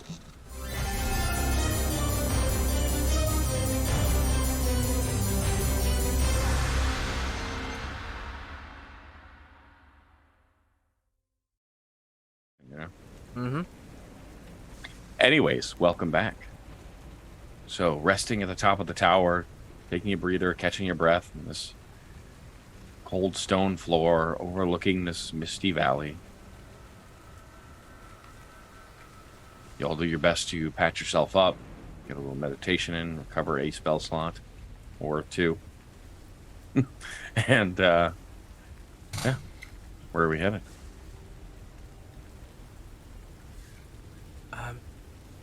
I'll guess carefully back down. Yeah, there was a less rickety staircase off to the side there. Right, and those sort of side doors there, those were stairs. You said they went all the way down, correct? Correct.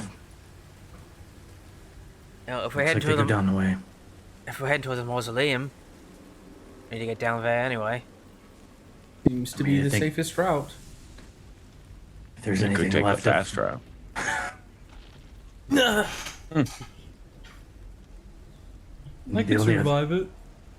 the only other thing I think would be worth looking at in here is if we go all the way down, see if there's a sub level. Well, we could do that. Other than Could that, even be where the bones are at. yeah. So we're going all the way down to the bottom floor? As far down as they'll go.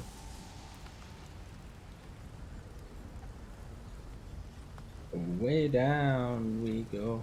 Oh. You see they pass through that chamber at the top of the cathedral that overlooks it. They continue down. Hold on, I'll get you guys to the right one. Into the cathedral itself. Oops.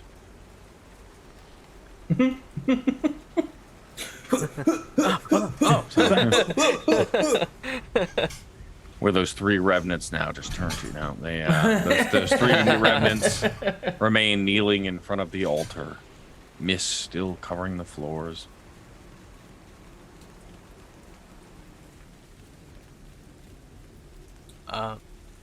So this door to the right of me here, is that an exterior door? Would appear that way. All right. I'm gonna try to remove this bar, and assuming this heads towards the mausoleum. Okay. So you attempt to lift up the bar. Yep, and you do easily. It just you manage to just you lift it, push it over to the side, and the door opens with a creak to that exterior. Should be able to open it, right? Yeah. It doesn't look like there's even a door there. I can just kind of put my... Oh, okay. I just forgot the door. Cool. Yep. So heading out into the exterior, tucked behind this mansion is a fog-shrouded cemetery. That same mist that rolls over the cathedral rolls out into the cemetery itself. And all around it is a 7-foot-tall fence, wrought iron, tipped at the tops. You can hear their caws as those ravens up in the tower above you just caw loudly. And in the northeast corner stands a mausoleum. Lovely day for a jaunt for a graveyard. I need everybody make perception checks for me. Yeah. Natural Nice. 20 for 26. 9. 13. 4. Not Okay. Ben, I'm sorry, buddy. It's one of We're those just- nights with the dice. You get this feeling of being watched. And looking up, you spot a well-dressed man with a thick mane and thistledown hair observing you from a high tower window. He draws a curtain and disappears from view on the western side, so up here.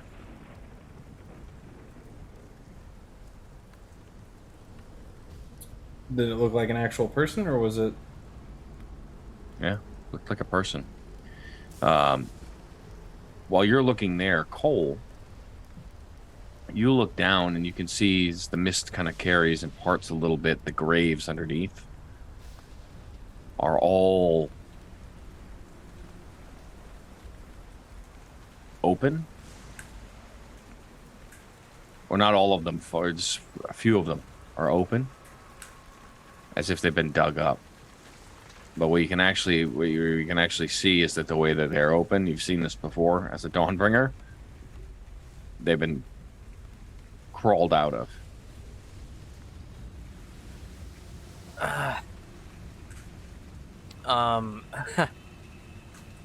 That's not good news, friends. And sword and spear go up. Either quite a few people buried alive, or the dead ain't dead no more. I start sniffing the air. Use divine sense. And I love that you have made that canonically a scent-based ability now. Next to Great. Gromnik. Yeah. Well, it says that no, the presence strong evil registers your senses like a noxious odor. Gotcha. Anyways, so you're sniffing for undead? Oh yeah.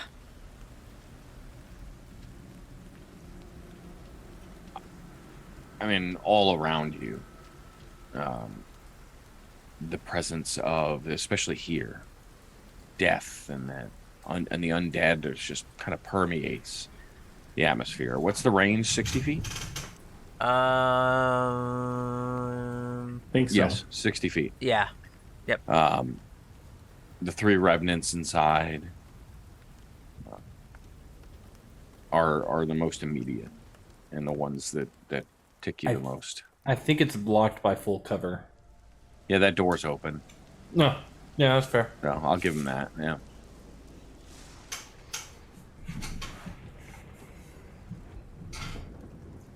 But nothing else in the vicinity. This memory all of a sudden just that you remember the voice of Vladimir telling you, I'll just find another body.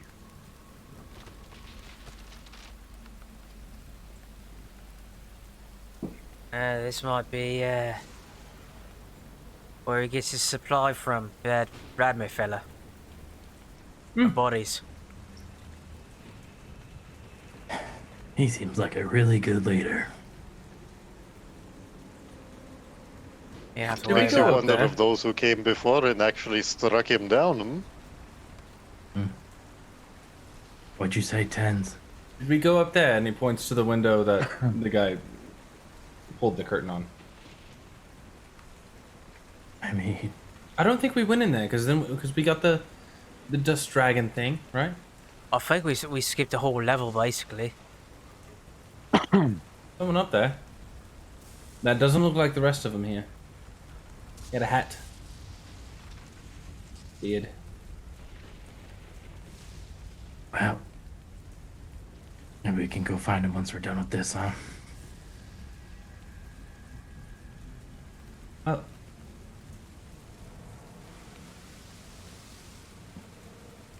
You're right, Tens.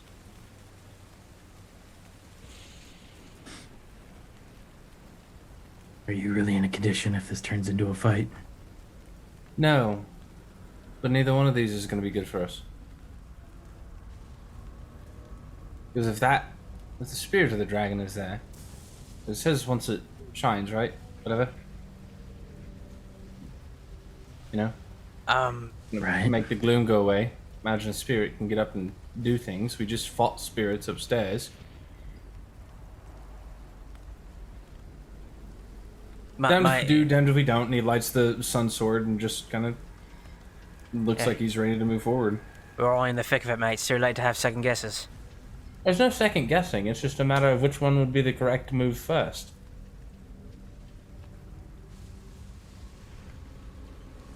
Well, to Durango me it leans seems into like Ash, Where does his elf keep getting food?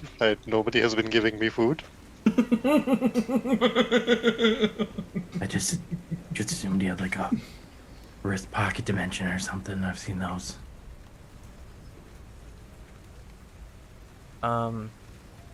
Yeah, Cole will slowly start walking his way through the graveyard towards the mausoleum. Okay, so you make your way through this misty pathway that leads to the mausoleum. The weeds are the ones that are alive are kind of black and brown, just reaching overgrown and scraping against the side of the mausoleum, like clawing it, trying to pull it down into the earth. You reach a heavy stone door. And just quick look, and it looks like it can be opened, although mausoleums aren't typically meant to be opened, so it might take a little effort.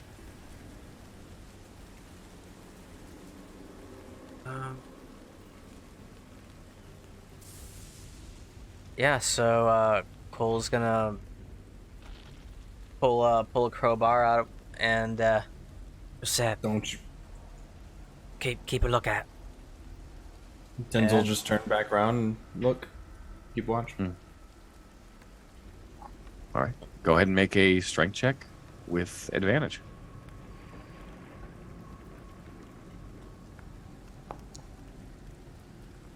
That's 19 on the dice for a 23 total.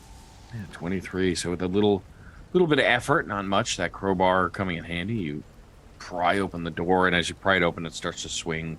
You just creak louder, and that a bit of like grave dust air that's been sealed inside this mausoleum just smacks you in the face again as you feel that slight smell of death. You can see now, on the exterior, you've got these tarnished silver-plated gargoyles shaped like dragon wormlings that cling to the stone-tiled roof, looking down at you as you pry open this door. This 8-foot-tall, 4-foot-wide, white marble door swings open, engraved with the name Argynvost. The interior is as you would expect, dark and dusty. See 4 empty alcoves with raised floors. Etched into the far wall seems to be writing. What languages do you speak, Cole? I speak Celestial, Common, Elvish, and Infernal. Okay. You don't understand the language. But placed in the 4 alcoves, tucked in one of the alcoves, you see the remains, these bones, this draconic skeleton.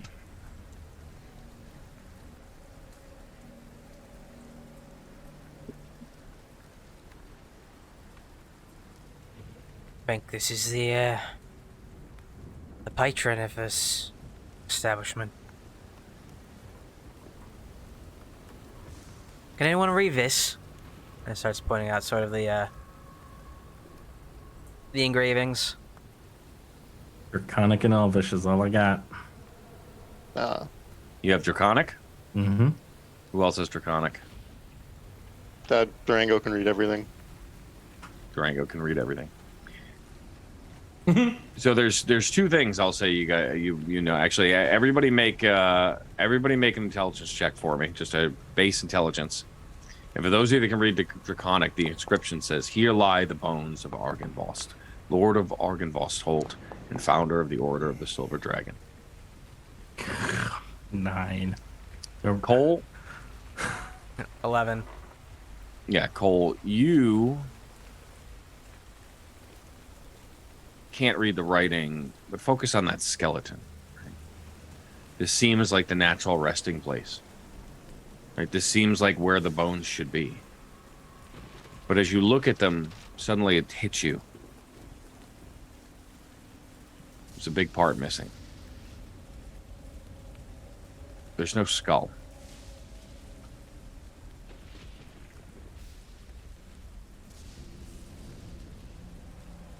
That's what he meant. He ain't got his head. Yeah. Yeah. That means we gotta scour this castle for a goddamn skull. Have we seen a skull? Hey, wait, wasn't there one on a pedestal? No, that was my own head. Okay, good. And whenever you back away from it, it looks like a marble bust. That's all.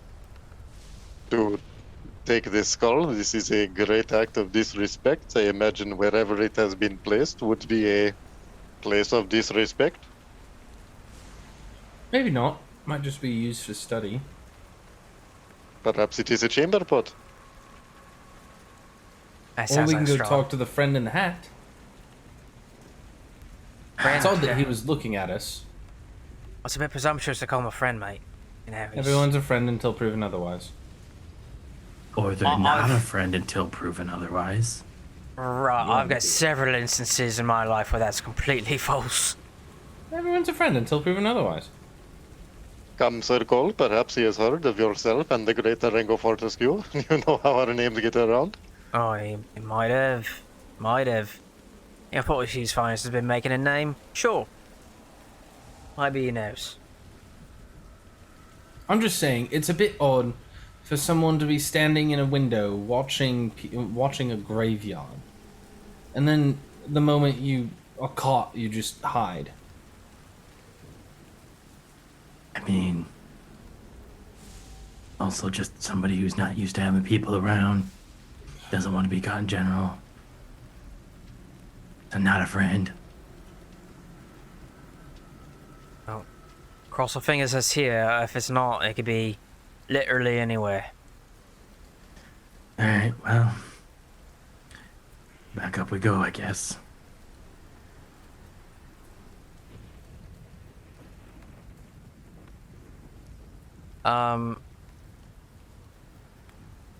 How difficult would it be to close these doors back up? It wouldn't be much to close them. Yeah. I mean, Before he does, how big is this green gem that I'm carrying? Is it palm sized? Smaller, probably. I would say never mind. essentially like a quarter, Okay, cool. $50 maybe. And actually, the small recon, I guess. Before I leave, was there anything else in there besides that sarcophagus? There wasn't anything. Nothing that you Predominant can see, place. you know. All right. Did this door look like it had been opened before? Make an investigation check.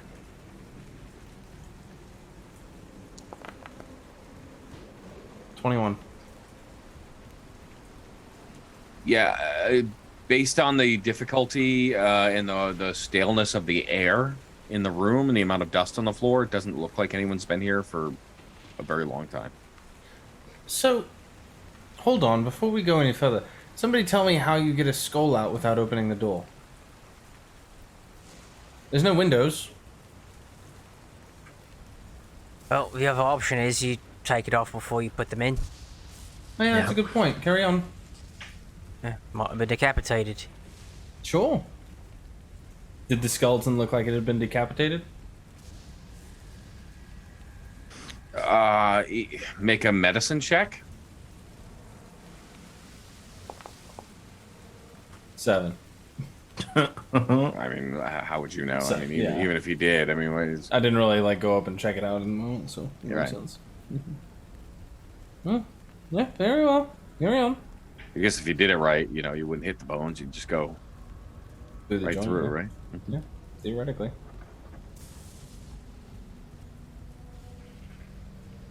Right, I guess we're all squeezing into the stairway again.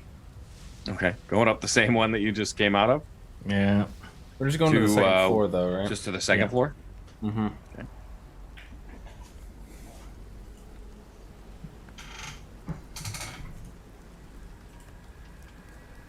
Right, come back out in that kind of open cathedral section.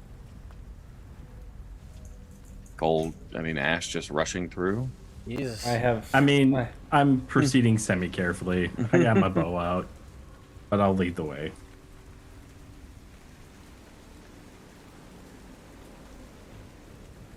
Taking a cue from Tinsveta and having some false confidence about what's going on here. Why So, would yeah, you do that? See that you see that room again in the where that bedroom with the fireplace where that smoke dragon had appeared from and led you upstairs. I'm gonna pie this corner with my bow and look in, make sure that there isn't anybody hanging out in there. Make a perception check. In the room, or where are you looking? Yeah, in the So room. you're like here or in the room? In the room with the beds and the fireplace. Tins is listening for footsteps. 21 on the perception. Now I rolled just fine. Yeah, no, the room seems empty, just as you left it. I guess, let me rephrase. Tins is listening for any sign of life. Okay. The house settles and creaks. Every once in a while, you hear like a skittering. But nothing reminiscent of life, as you're aware. Ash will pie this corner again, looking down towards this door here. This was the floor that I saw the figure in, right? This is the second floor. Harder. I get from below. It actually would have been one more up. Oh, so we're not even on the right floor. My bad. I would have said the correct floor at the time. Well, But while we're here, we might as well just. check it all out. Yeah. Yeah. Carefully open this door here. I don't like the game pause. Don't like that. It's a T-shaped hallway, right? You can see down either side. So it branches west and east, and that one to the south, with 3 arched windows in the north wall that look out over the foggy grounds. However, Cole, as you step towards that door, you see symbols along the wall that you don't understand begin to light up and flash. Durango, directly behind you, and Tens, actually. All of a sudden, that hallway vanishes and is a solid wall of stone.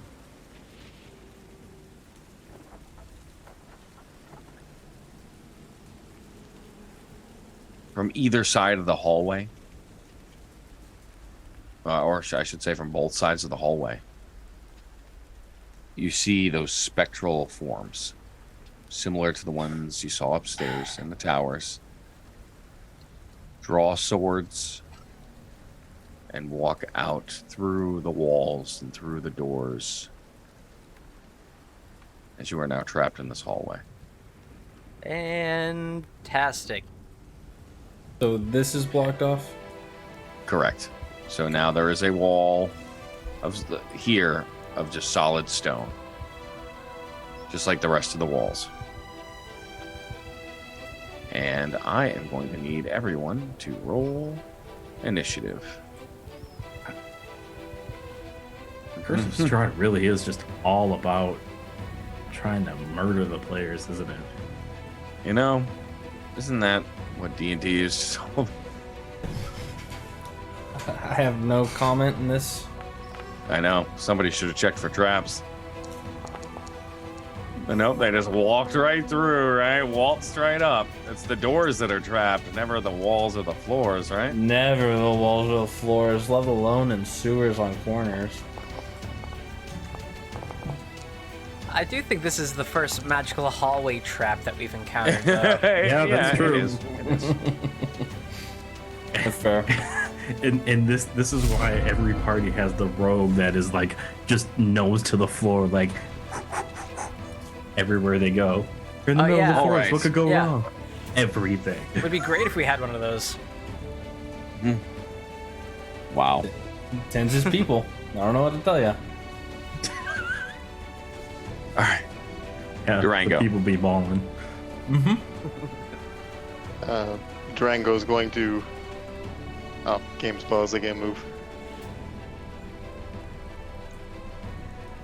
And Durango's going to get between Cole and Ash, where he feels protected by meat shields, and start blasting the spectral form in front of Cole. Hey. That's a better roll. That's a 25 to hit. 25 hits.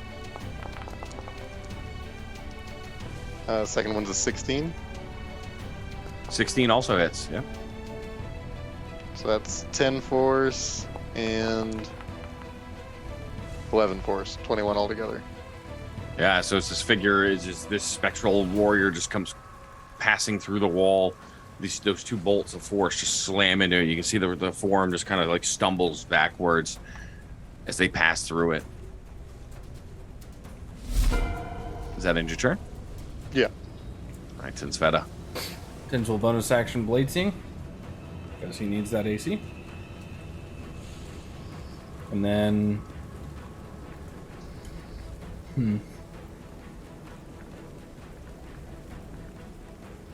Yeah, we're just gonna rush up and booming blade. The sun sword. 15 to hit. 15 hits. Hey. So I get Oh, sneak no, attack. I'm sorry. 15 does not hit. Damn. I'm sorry. Okay. It's okay. That's his turn.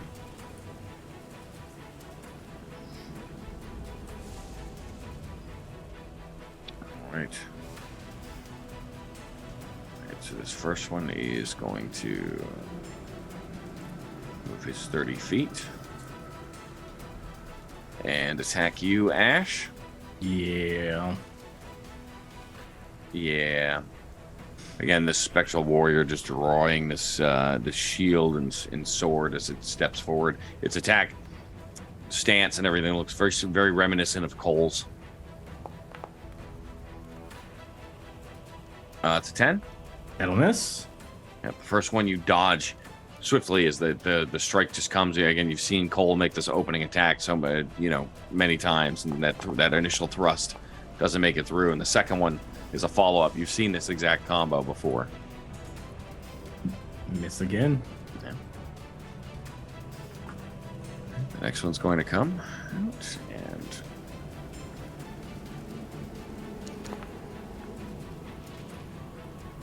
it's a 15. That does hit. All right, 4 points of force damage. And next attack's a 13. Misses. All right.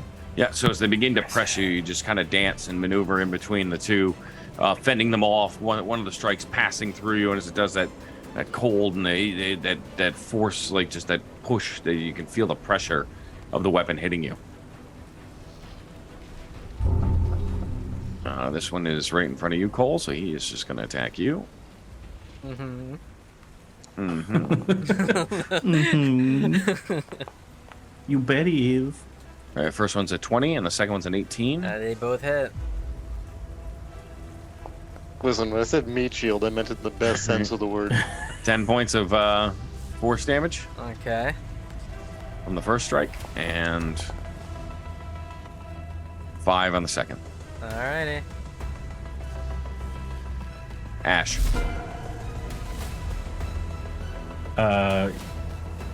You guys see Ash kind of sling his bow, and as he does, you've seen Den kind of do it before, and Ash does something similar where he breathes out and it's a puff of cold air, but as it seems to stick around a lot more, and his whole body just kind of takes on a crystalline sheen as I cast Armor of Agathis. Nice. Which gives me 5 temporary hit points, and if a creature hits me with immediate attack while I have these hit points, the creature takes 5 cold damage. So give me a second while I do that. And then I am going to go ahead and use my action surge. So you see him do this, then he takes out his short sword and just starts trying to go to town on this one that's attacking him. For 25. 25 hits, yeah. For 7 points of damage. 10. 10 misses. The first strike, he managed to cut through, and as the blade passes through, you can see that it barely even resonates with the spectral creature. So it kind of shook you. You try to make another attack, and this one it just passes out of the way.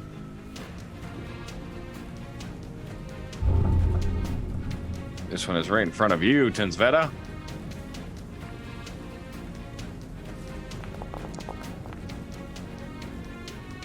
First strike's an 8.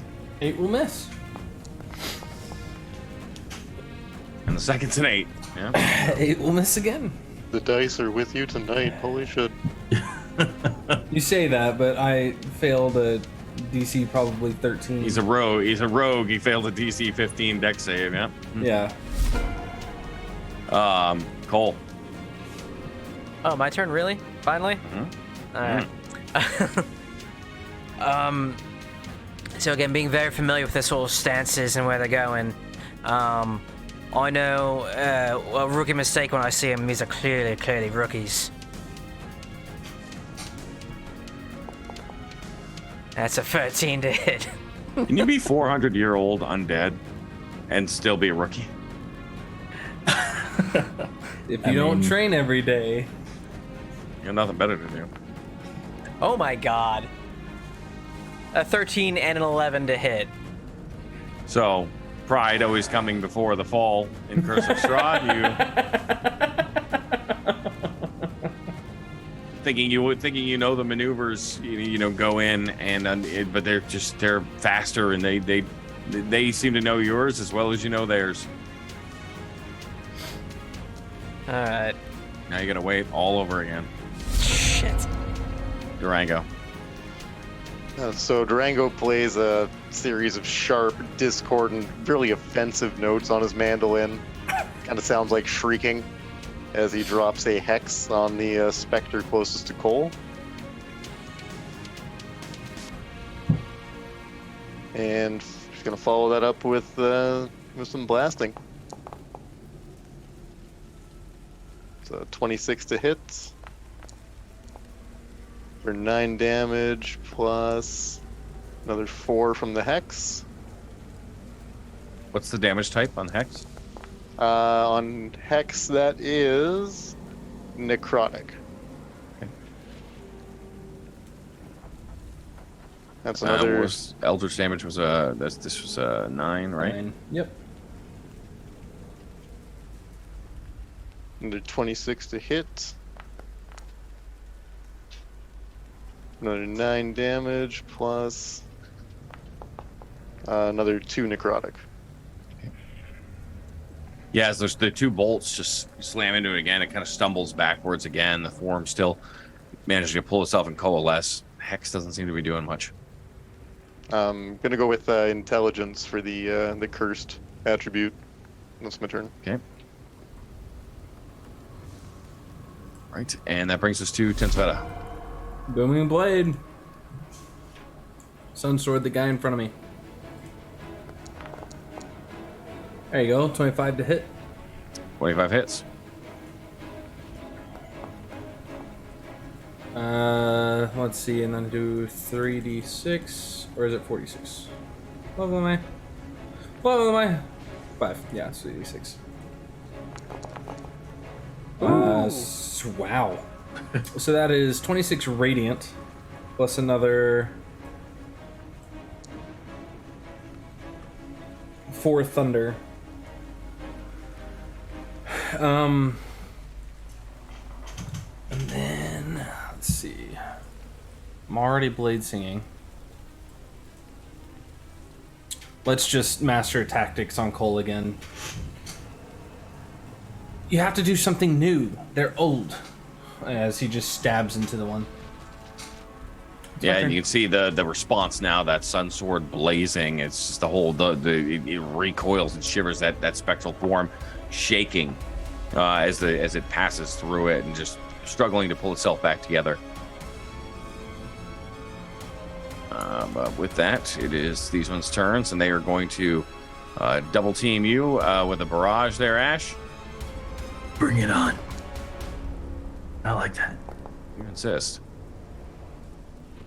First one's a 15.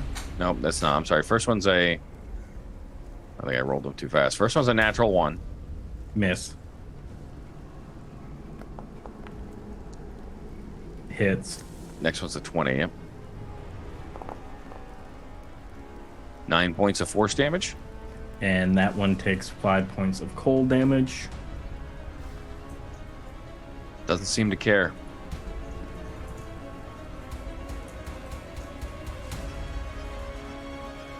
Alright, so the next one.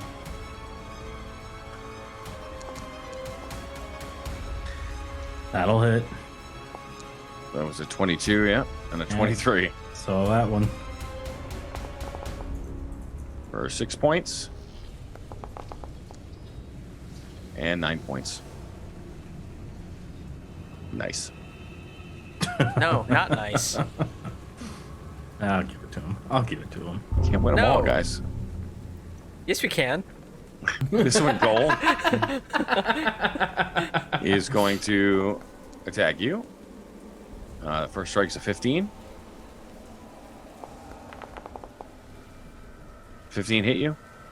Me? No, right? Yeah. No. 15 and a 7, yeah. So it's Tensveta, despite the fact that Tensveta is like shouting at you from your side. You still manage to see the strikes coming and parry them. So with that, it is Ash's turn. You see, as he gets hit, that ice kind of bursts off him for a second. He inhales. I'm going to go ahead and start off by doing Second Wind. Yes.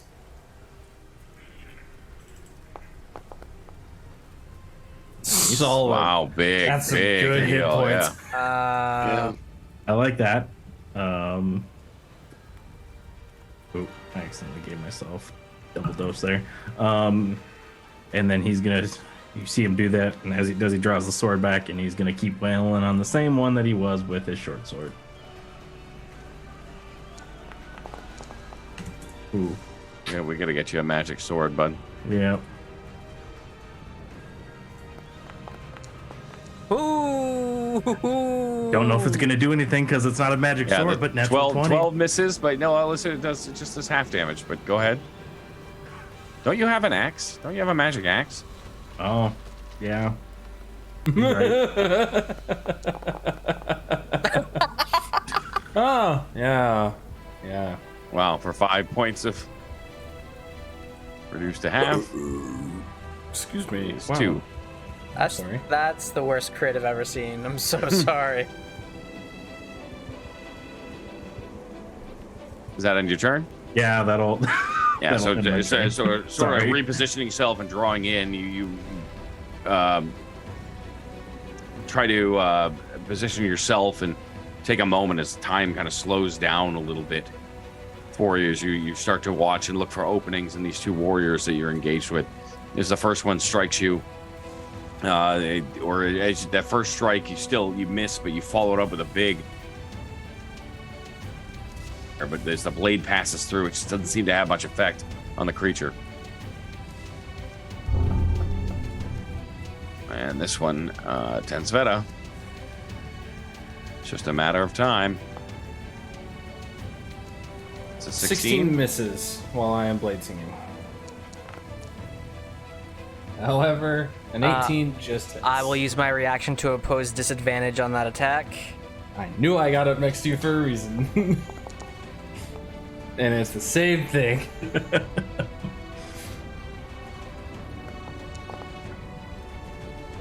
5 points of force damage. I will use my reaction to have that to... Okay. Cole. Something new. Yeah, sure, improvise. And I just like try to shove the ghost up against the wall, I guess, and like try to pin it and just, I don't know, just stab Knock it him that prone? way.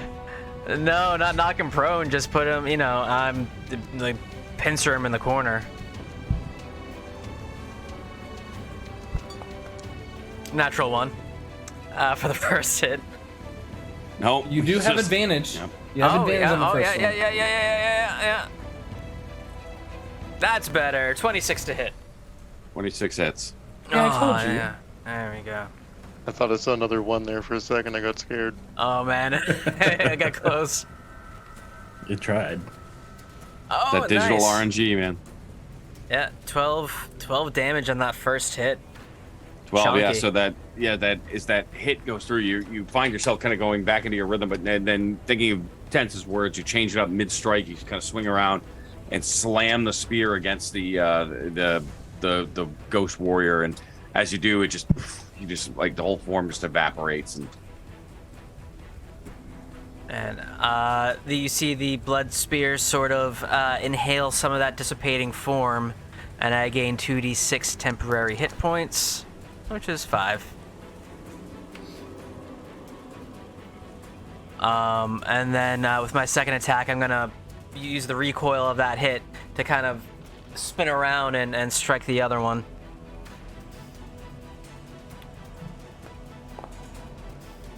$16 to hit. 16 hits. Oh, thank God. All right.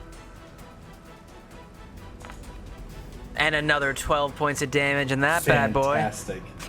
And keeping on the same flow, I'm gonna spin it around one more time, and mid spin in the air, I'm gonna loosen my grip a little bit, and the spear will slide to the other end, and I'll whack it with the blunt end. Love it. You're supposed to stick him with the pointy end. Yeah, well, Cool never learned that lesson. You gotta roll the attack first. Oh, right, sorry, yep, sorry, my bad. 17 to hit. 17 hits.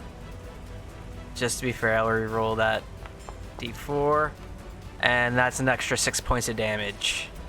6 points, yeah. So as you swing it around, the blunt end this time smashing through, and as it passes through, you can watch that. You see that spectral form just evaporate again. And just gonna move. Oh, is he dead? Yes. Yep. Ooh, yeah, baby.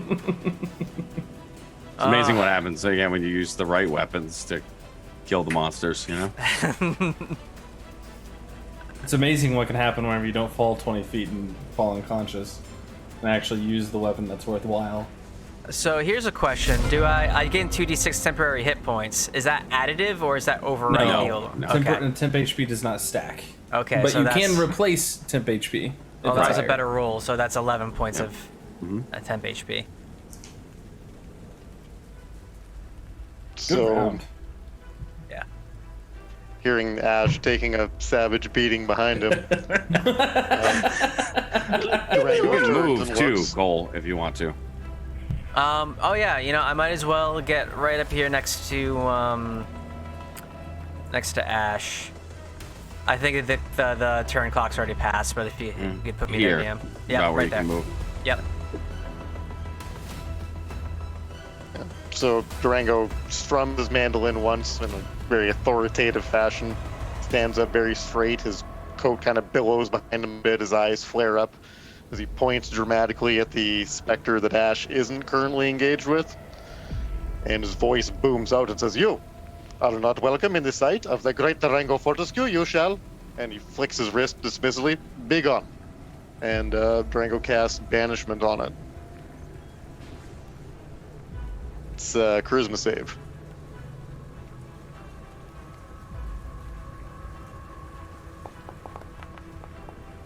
Oh, come on. I was gonna As a say great. That's reaction, cocked.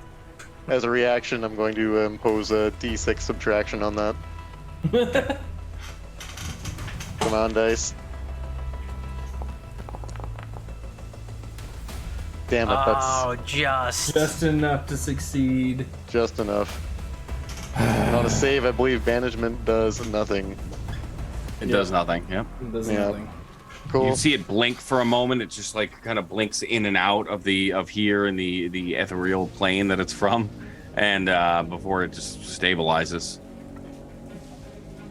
Durango shrinks back a little bit and starts tuning his mandolin. Blast.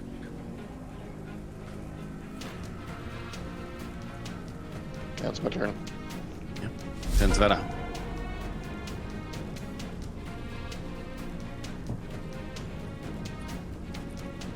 You know, I think Tins is just gonna shoot the one with the hand crossbow. That's in front of Cole. Okay.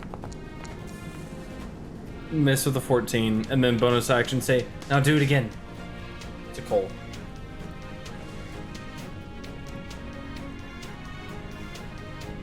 All right. So this still ganging up on you, Ash. They're just gonna keep pressing. Well, that makes sense. Yep. Miss. Yeah. So the first one hits. Second one's a miss. First strike. You take 11 points of force damage. It's a big one.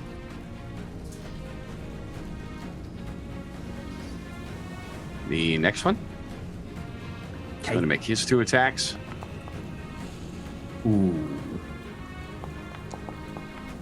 This one's a natural 20, and the next one's a natural 1. So Duality of man. for 12 points of force damage. Duality by Slipknot. Yeah. And Ash, it is your turn. I'm gonna meta this just because I really want to see. Ash goes, "Oh yeah," he's gonna use the tree bane axe. I just want to see how it's gonna go. And 11 misses, Hey, and then a natural 20. all right. You don't use a shield, so make sure you do that thing two-handed. I only rolled once for critical. Oh wait, so versatile, critical. Ignore all these dice that I'm rolling and go with whatever I roll right here. 13. That's pretty close. Yeah, 13 points. You can see now as you drop the short sword and just draw the two that tree bane axe that you've been holding for This has been slung across literally my back with my bow. probably the last 8 months and haven't used once. You draw that with two hands, just swing it, and you can see the first strike it dodges. The second one you come around over the top and draw it down, you can see the thing recoils as it hits it before reforming. Cole. All right. It's Zeus again, eh? That's That's a- at advantage. Yeah. Never know if you get the crit, you know? Right. Yeah. So it was a 19 to hit. Yep. 19 hits.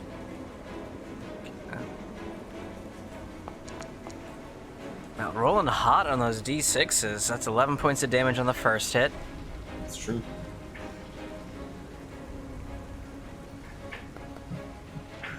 $19 on the dice for a 28 to hit. Oof. We gotta get you 3 levels of fighter, because I've seen you roll so many 19s. You could have been critting on so many I know. 19s. I know.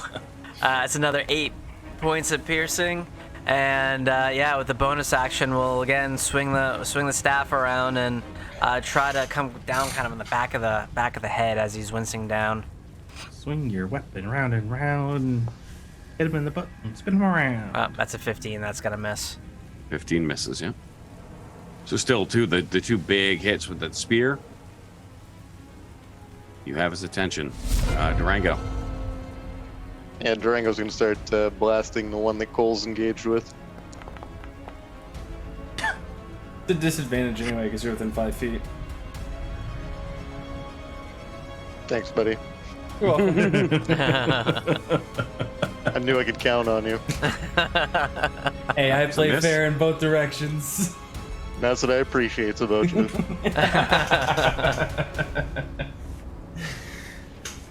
Yeah, that's my turn. Somebody else go. Don't you get two? He did. He did roll That 2. was He 2. rolled 2. Yep. You got 2 Oh, okay. 2s. Gotcha. All right. Yeah. Again, the ethereal nature makes them difficult to hit. Plus, it's so close to you. Tensveta. Need a drink.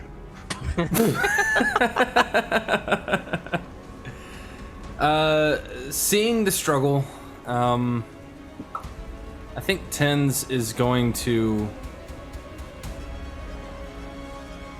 God, I hate doing this, but I'm gonna do it anyway. We're gonna kinetic jaunt, so that way I can go through people's spaces without having any issues, no attacks of opportunity. Sit on the other side of Ash and Booming Blade with Sun Sword. Get a 27 to hit.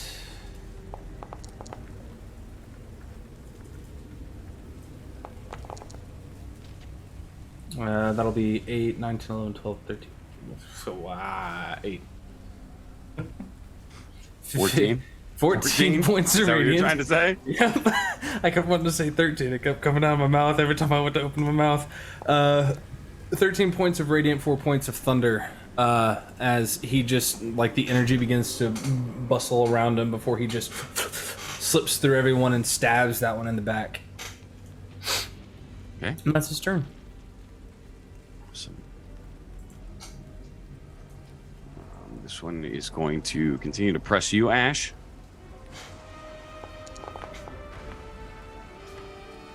That'll hit. I will oppose disadvantage on that attack.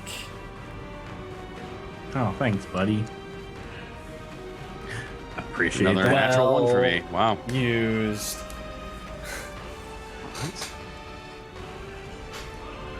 That's what I The appreciate. next one is about going you. to hit you, Cole.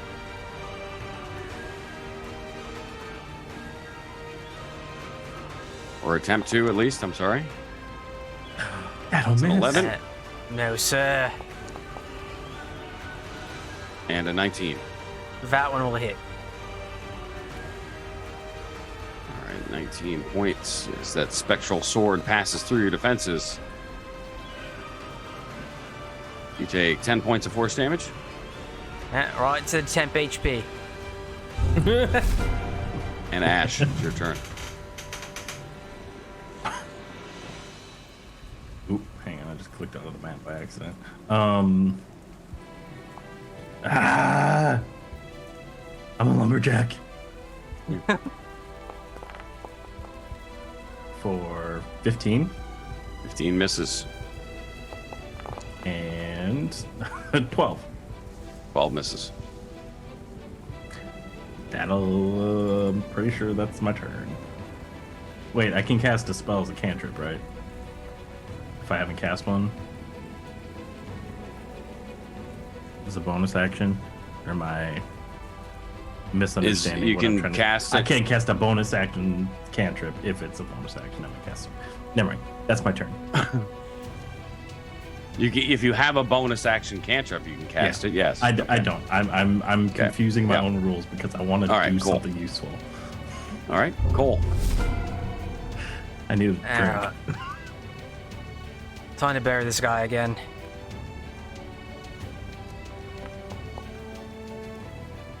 I wanted to be a 19. That's a 12 to hit. And second attack, 15 to hit. And Misses. yep, bonus action. Wheel this thing around. You move too close to Durango and Ash. You're cursed. Yeah, yep. 17 to 17 hit. hits. All right. That's 8 Hey. points of damage. With the butt end of the spear. Right. Perfect. Stop moving around. Fortescue. Ring his bell, baby. Yeah, well, that's not Eldritch Blast. Yeah, Durango's gonna start blasting the one on the other side of Ash. It's 20 to hit. 20 hits. There, Nice. 14 there you force. go. That's better. Yeah, that first blast just dissipates. I guess I'll roll this second attack at disadvantage then.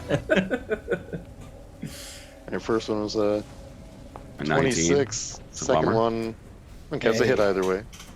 There you go. Good. Very good. For 9 force damage.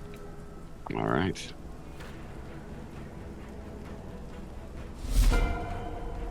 Tensveta. Oh boy. Well, you know, same old song and dance. Step up. Sun sword. Sun sword, boom blade. Hey. Good night. Oh hey, I didn't roll that critical. Sorry, hold on. I'll give you another D8 on that.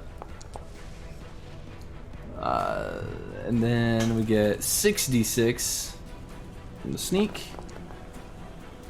And since it's booming blade, 2d8. So that's 29, 37, 42 points of damage. Mixed between radiant and thunder. Okay, great. Is that on your turn? Yeah. Oh, so that last one, as you dive in behind it, slam the sun sword in. Cole, you see it pass through the spectral form as it just bursts into dust.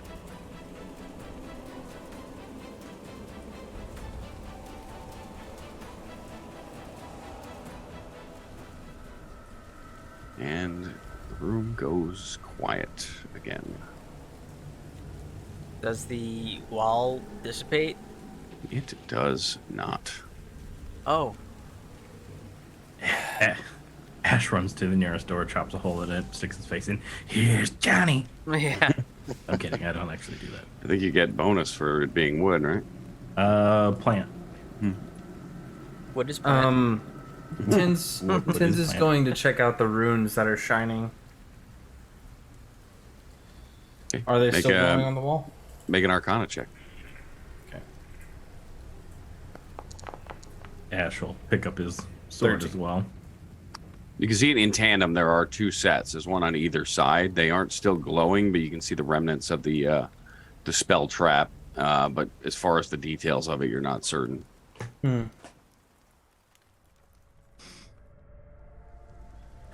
Maybe there's a way out in one of these rooms. Guess that's really our only option. I'm gonna test that wall and see if I can like. Nope, it is solid stone. It's a you can't even tell where the original wall was versus.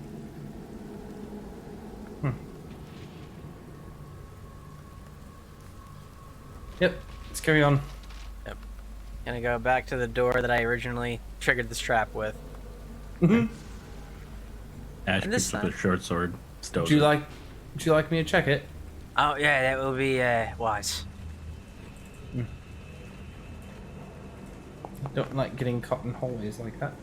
21 on the investigation Doesn't appear to be trapped. anymore. Well, the door wasn't trapped. Yeah, I know. It's the wall. Balls. Yeah. The room itself is kind of well lit with that same as a lot of the interior. A lot of those glass windows all the way around this circular tower-like structure. Covered, just caked with dirt. In between them are 4 empty armor stands. Empty torch sconces on the walls. And in the interior, just wreckage of ancient bunk beds. I must have been mistaken. I'm sorry. Well, it's kind of hard to tell what floor these are on from time to time. We may need to go up one after we check this. But Mr. Ten, surely we should first divide our plunder. Perhaps you would like the scraps or the splinters, eh? Cole will start rooting around some of those scraps and splinters to see if there's anything maybe, bobble or something shiny within them. Make an investigation check.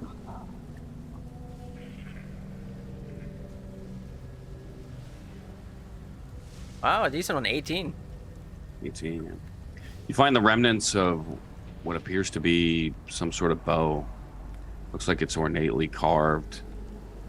Flames and dragon heads inlaid with silver. But as you pick it up, it just crumbles into dust.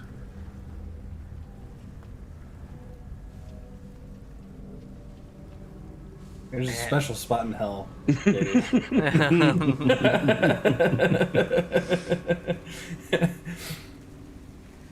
Oh, that's disappointing. Alright, maybe the other one then. I don't see anything. Ash just pokes his head in. I've got the sense of something really cool. Oh, it was the most beautiful world, mate. It's beautiful. It had like fire and dragons, and the second I touched it, it turned to dust. Ah, fucking course it did. He's afraid of fire anyway. And I'm gonna check this door at the end of the hallway. Make an investigation check. As they walk back that way, he looks at Cole. 12. You know, he's right. It's one of my biggest fears, and I keep forgetting about it. Like, Oh, it's like pictures of fire, mate. It weren't real fire.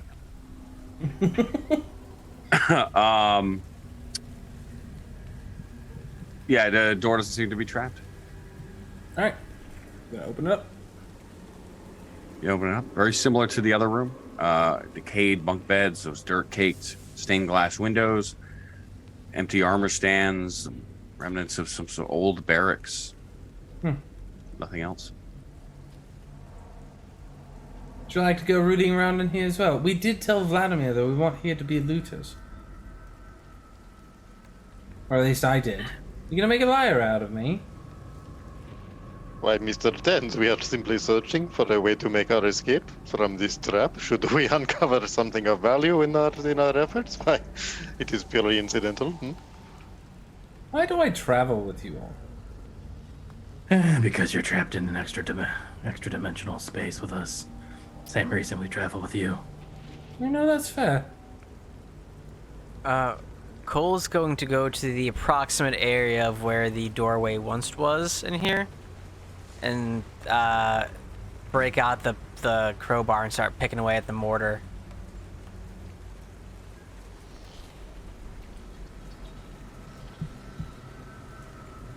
Come, Sir Cole, you shall enjoy your crowbar with such things.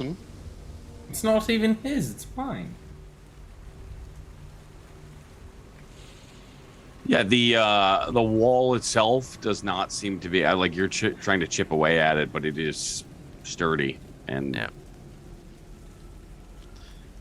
doesn't seem to be giving way. And Durango starts playing on his mandolin in front of that space where the hallway was. You shall take more than simple mortar and stone to contain the likes of the great Durango Fortescue, as he casts Dispel Magic at the wall.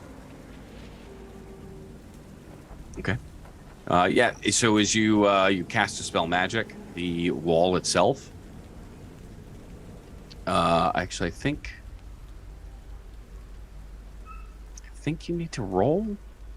Is there anything over 3rd level you have to roll? Yep. Unless it's cast at a higher, level, and then it's. Mm-hmm. Yeah, I'm casting it through the mandolin, and I don't think the mandolin specifies what level it casts Dispel Magic at. Yeah. So go ahead and make an I guess just Charisma. Arcana roll or Charisma. Sorry, because your it's skill check. spell. Yep. Yep. Charisma check or save?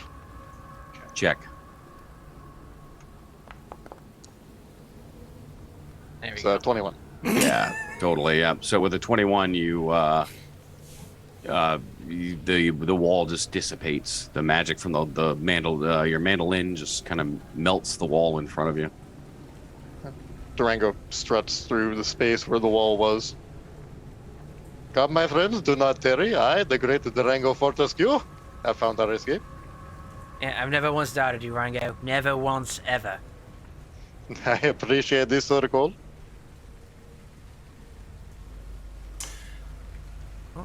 Apparently, I'm colliding with a wall. Tins Sorry. is whenever.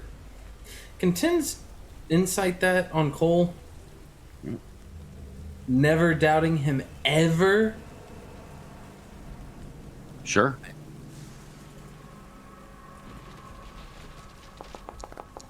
Natural ones. Let's continue. Yeah, Yeah, never, No, never once. honestly, yeah, Got a 10. honestly, yeah. Doesn't even surprise you at this point. Handle Thunder. Not once.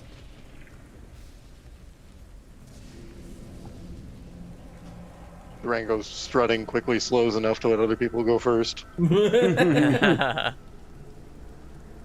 So you want to finish checking out? There's like one more room over here, but we might get locked in again, or we just head Yeah. upstairs. Let's go ahead and check this one, just because it's separate from the other rooms, which is just I don't see a problem with checking it. And he's This gonna is the start- most compelling argument, Mr. Tens, yes? Sometimes I'm articulate. I don't know what to tell you. And he's gonna check it for traps. Does not appear to be trapped. Nice. He's gonna open it. And these these double wooden doors that appeared look like they would have appeared to be nice at one point in time, before the decay and rot of just time just push open. The room itself, the contents are draped in cobwebs, much like the rest of everything else here. In between curtained windows stands a black marble hearth with a sculpted mantelpiece, above which hangs a framed portrait that looks familiar to you, Tensveta, as it is a handsome, well-dressed man with a wry smile and a thick mane of thistledown hair. Hey, that's him. Opposite the fireplace is a large bed with a rotting mattress and a wooden posts carved to resemble dragons. Across from the double doors stands a tall wardrobe, its doors hanging open, revealing a dark, empty cavity. The only other piece of furniture is an overstuffed leather chair, faces the hearth. That's what he looked like. After Timothy points that out, can I see if the room appears to be lived in? Make an investigation check. Can I help him with that? Sure. Investigation. Oh, I thought I was better at these. Taking an advantage, please. Oh, that's better. There you go. Yeah, that's 23. Well, It you, does hang not. on, I rolled intimidation. you rolled Hang on. intimidation. So it was the same, but you can take the roll. So I it's think just a was plus still- one. it's a 16. Yeah, so 17. So with a 17, the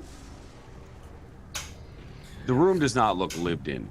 Not for like many of everything else, not for centuries, right? Everything is kind of rotten and covered in dust and cobwebs. You begin to kind of search through and find any other signs of anything. What you do find is a small cache in the back of one of the dressers. This false door that gives way to 4 vials, something.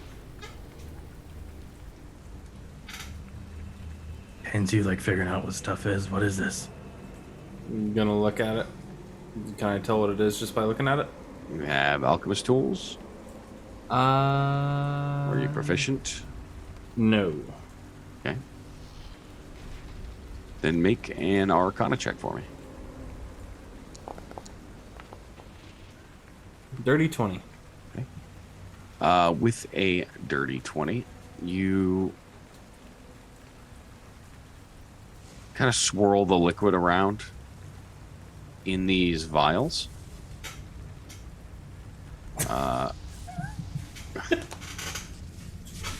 If you insist, sir, do whatever it is makes you happy.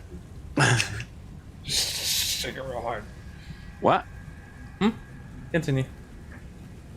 You swirl it around. It is like a syrupy liquid. Mm-hmm. With the color of like liquefied iron. All 4 of so- them? All 4 of them. Yep. So you feel like they give you resistance to damage. Or potions of invulnerability.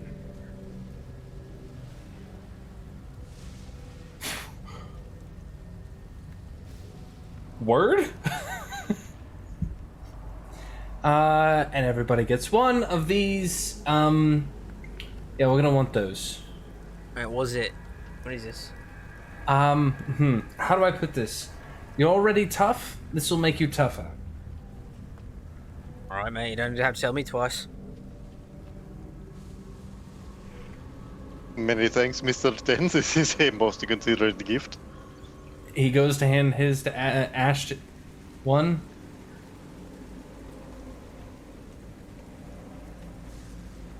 Consider this the actual apology. He hands it to him. And then he just kind of puts his own away into his bag.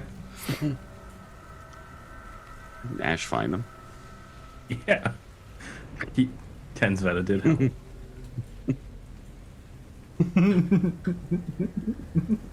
Consider me giving you back your own thing as my apology to you.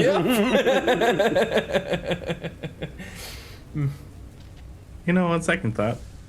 Imagine if the DC he needed was actually like 25 and they were all actually just like super deadly poison. It's just mercury, immediate mercury poisoning. It exists. God. It's a lot of elf eggs. I had a thought. That up there. So everything in here is old. Does the painting look old, JD? Just like everything else in the room.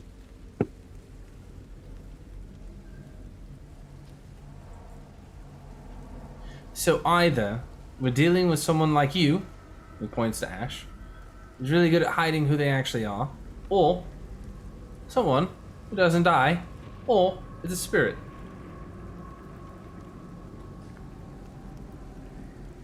Mate, this whole place has been spirits. Or as the great Durango would say, why not both?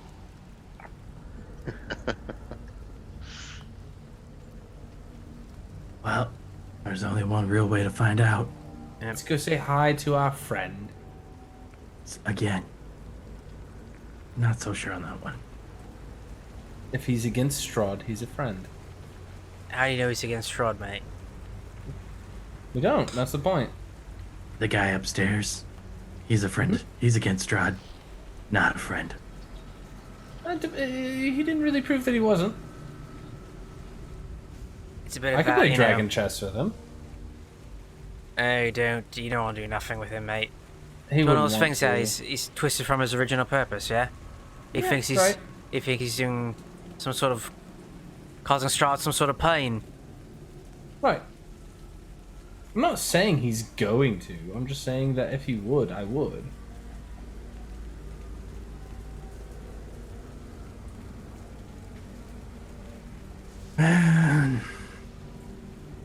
All right, well, let's check this hallway before we go get Bob. I'm gonna take the long way around through that nicely painted. You're right. That seems like a good idea. Yeah.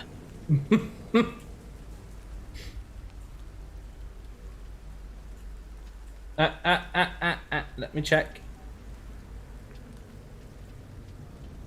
Gonna check the door. 17. Perfectly fine door. Let's go.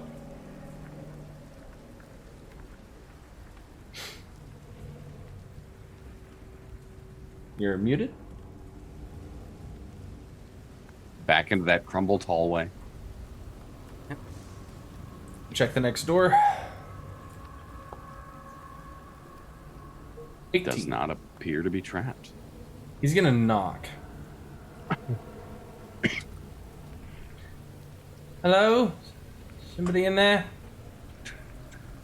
5, 4. No response. Just sound of rain bouncing across the stone tile above. Open the door. Hello? I saw you. And as you enter, it is another room, a haven for dust and cobwebs. The 3 narrow windows allow slivers of light to illuminate bare oak shelves that line the walls, and a torn padded chair lying on its side near a cavernous hearth. A picture above the mantel has been slashed, torn, its lower half hanging down below the frame like a torn piece of flesh. An iron door set in the south corner of the west wall hangs open on one hinge. What Cole. does the art look like it was depicting? Yeah, Cole's gonna actually go over and take his spear and kind of lift up the curled slash painting.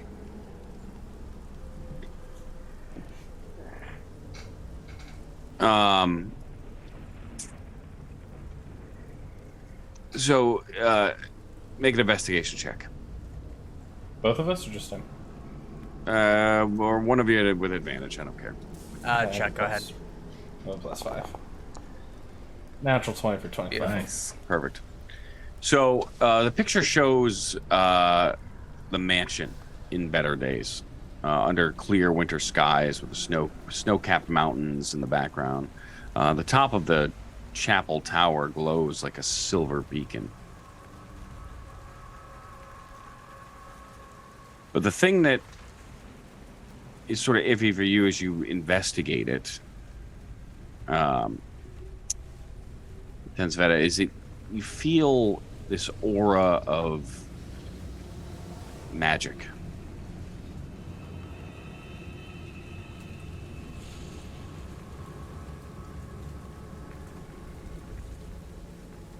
Give me a moment, and I'm gonna ritual cast detect magic. All right. So while he's doing that, what are the rest of you doing? I'll go check to see what's in here, door off the hinge. Trying to keep the perimeter secure is what I'm doing. Durango's gonna go poking around with Ash. Yeah, Not so actually the wall, doing any poking around himself, just close enough to grab things if there's anything good. Yeah, you can see the walls of this room lined with lead, and empty chests, shattered vases lie strewn across the floor, and their contents all plundered. So whatever was in here, there are very obvious signs of being looted, essentially. Do we know Yeah, what the purpose of lead lining is? Could just be strength. Okay. Yeah, Ash will pop back out. I don't know what was in there, but that's one hell of a storage room.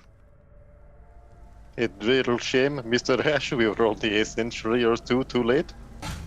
Yeah. It was built to hold something that they really didn't want going anywhere else but in this room.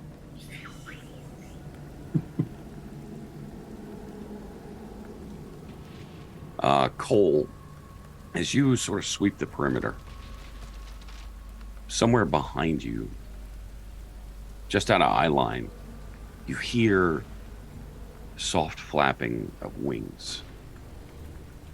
You look, your eyes dart around, you can't see any source. A single piece of paper blows off the top of a bookshelf and spirals lazily in the air, landing gently at your feet. Yeah, sort of inquisitively, he'll take his spear from his hand, put it in his offhand behind the shield, and reach down and pick it up.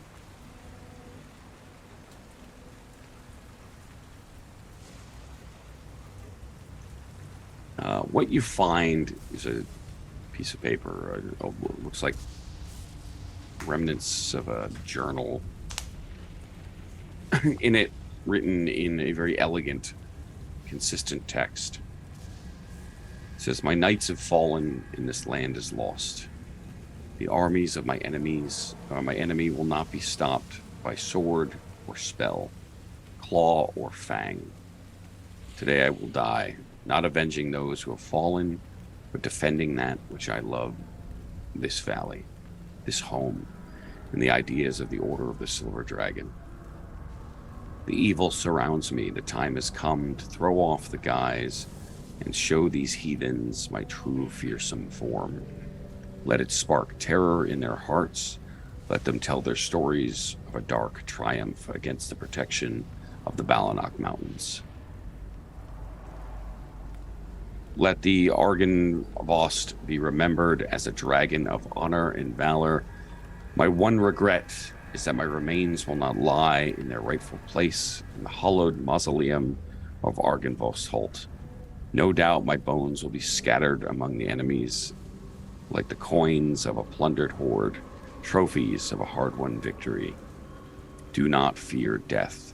Though my body will die, my spirit will live on. Let it serve as a beacon of light against the darkness, and let it bring hope to a land wrought with despair. Now to battle." In a single letter, signing the page A.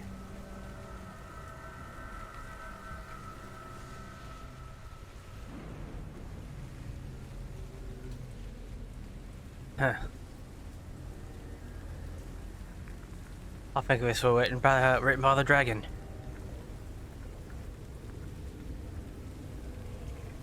Dragon's Said- getting right.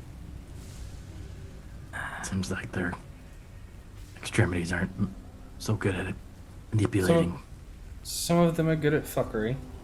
I think, legends anyway, I've never really met dragon, but legends say they sort of can take shapes of whatever they want, Mm-hmm. Lots of stories of that happening. Easy to be a person, can hold a pen and a quill. Supposedly they walk among us on a regular basis. Don't like that. Mate, there's a lot of things that walk around you, and you're one of the things that walk around us on a regular basis that's hidden. I was gonna point out the irony. I'm glad you did.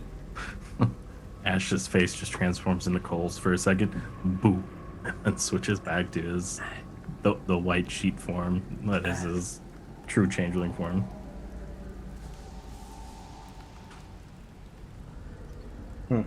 Well, it says here that his bones wouldn't rest here and be buried in the mausoleum like it's supposed to. That his enemies would sort of take them as trophies. But most of the bones were there, yeah? It was just missing... They may not be the dragon's bones. It may just be someone else. Mate, those are pretty big bones.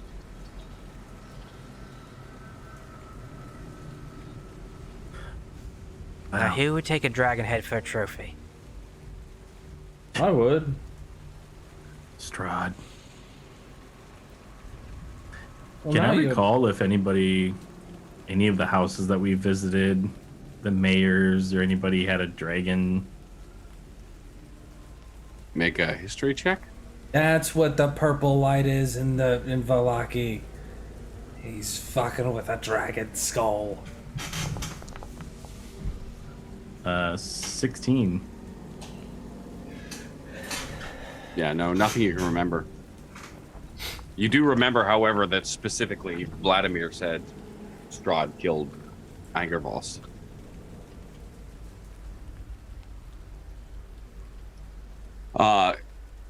Pensveta, your detect magic.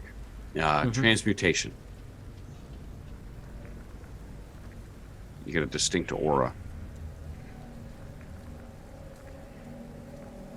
Do I have any idea of what would, like, what sort of transmutive properties it has? No, and it's kind of difficult, right? Even with the detect magic, whatever the spell does, it appears to be broken because the picture is broken. So unless you had a way to fix it. If you guys can give me a day, I can fix this and figure out what this painting actually has going on with it. Do it in the morning. Unless somebody has can fix this painting.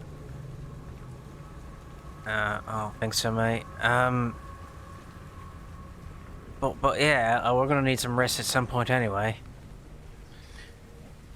Wow. Well, might as well see if he's here. He's gonna knock on the door. Hello? Sir?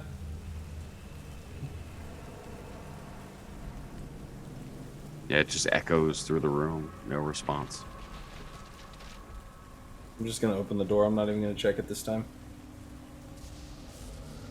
It looks like the old remnants of a once very lavish bedroom. No furniture, though, other than the bed itself. Rich drapes, faded by time and neglect, hide the windows of his otherwise empty room.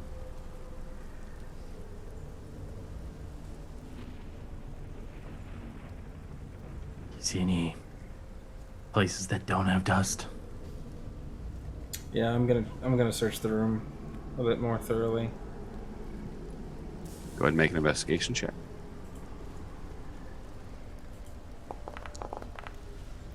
$21. It's actually shocking, like surprisingly empty, with the exception of dust and cobweb. No footsteps either. Nothing.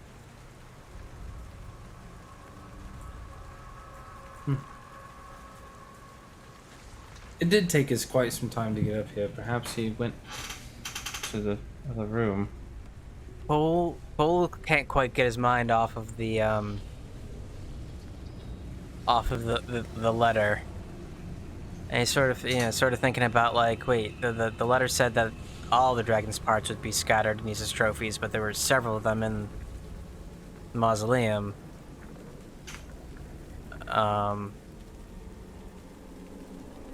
If this guy, if you know, he starts sort of speaking out loud. You know, if this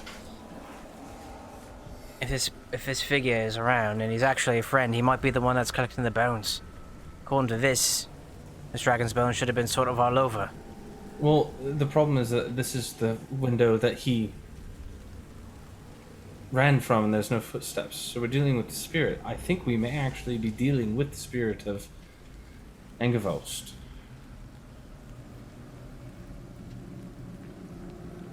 It's the only explanation I have. He's got a painting in the floor below, above the hearth. He's watching us from above as we go to see the bones. There's ancient. You might be right. The only thing in this room is this letter.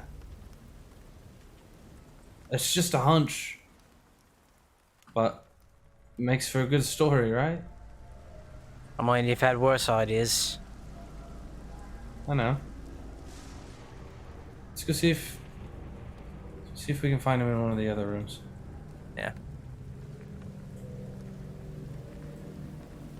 Since is gonna check this door over here.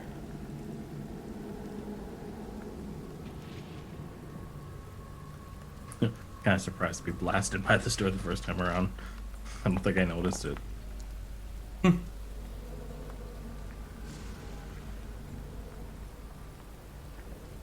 Muted.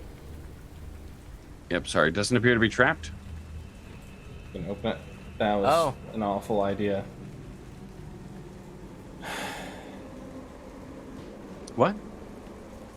Open the 'cause door. you just opened it. Yeah, yeah. Mm-hmm. Okay. Through the dust and cobwebs. Sorry to interrupt. Pretty much exactly what I was thinking. You see Hello, goodbye. faded war banners adorning the walls of a spacious chamber, and in the center of which stands a heavy wooden table. An iron chandelier hangs, creaks, and sways above the table, which is surrounded by 6 high-backed chairs with wood-carved dragons perched atop them. Slumped in the 5 chairs are skeletal humans in tattered chainmail. Their faces gaunt, their eyes sunken and red. And as you open the door, they all turn and tilt their heads in your direction. One in the back growls, one with a sort of long mane of gray, white hair clinging to this gaunt face.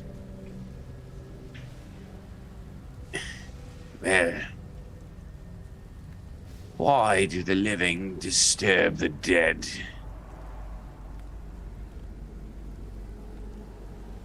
And as they all stare at you through the doorway, Tensveta, that's where we'll pick up next week. Good. Good. Good. Good. Great. Andy, love it. Mhm. Got them right where we want them, guys. We got this. At least there's still a door between them and us. Wait, You guys starting to learn what the tokens are? Yeah, no, I immediately felt my chest go. Thank you, everybody, for sticking with us through this episode as we get back into Curse of Strahd. I swear eventually we are going to finish this module out. We are getting closer and closer every day. But castles to explore. yeah, there's all these castles to explore. I mean, listen, you guys are really put this one to the test, which is good. So, getting excited to finish this out, though, because we are getting closer and closer. It's going to get wilder and wilder. But thank you, everybody, for sticking in there. Love to see us get this far. And make sure you spend your elf eggs. Did I buy everybody enough time? Get those 2,000 in. It's a set of Da Vinci Sanctum dice. Very nice set of dice from Dice Envy this month. And with that, who's rolling for our raid tonight? Why don't you do it with your magic axe, Ash? We're gonna roll a magic axe. You got it. We'll never use anything else again, even though I don't have Natural that. 20. Yeah, right? I'll be so angry. I rolled a lot of 20s. tonight. 18. 18. Yeah. All right. It was All right. So as Ryan figures that out again, thank you to Foundry, thank you to Forge, thank you to Tabletop Audio, thank you to Dice Envy. For those of you that are new, we got a bunch of new people. Thank you. Welcome. We do this on Sundays. We play Curse of Strahd. Tomorrow night we have Cinder's Dream, which I think we will have our full cast for the first time in weeks. I'm excited. Right? I'm so Poor excited. Trevor. Poor Trevor. Poor Trevor. So, depending on if this persists. But where are we going, Ryan? We're visiting Kamek today. They're playing D&D Into the Frozen North, episode 18. We love the frozen north here. So, Oh, yeah, for sure. So anyways, so tomorrow night is ASD, which is our 1940s themed Dungeons and Dragons. It's kind of an interesting take on the noir setting with D&D. If you haven't checked it out, it's pretty cool. I play Wilhelm Weisskreuz. We got a bunch of people in chat. They're all players in there. It's a really good game. Go check that one out.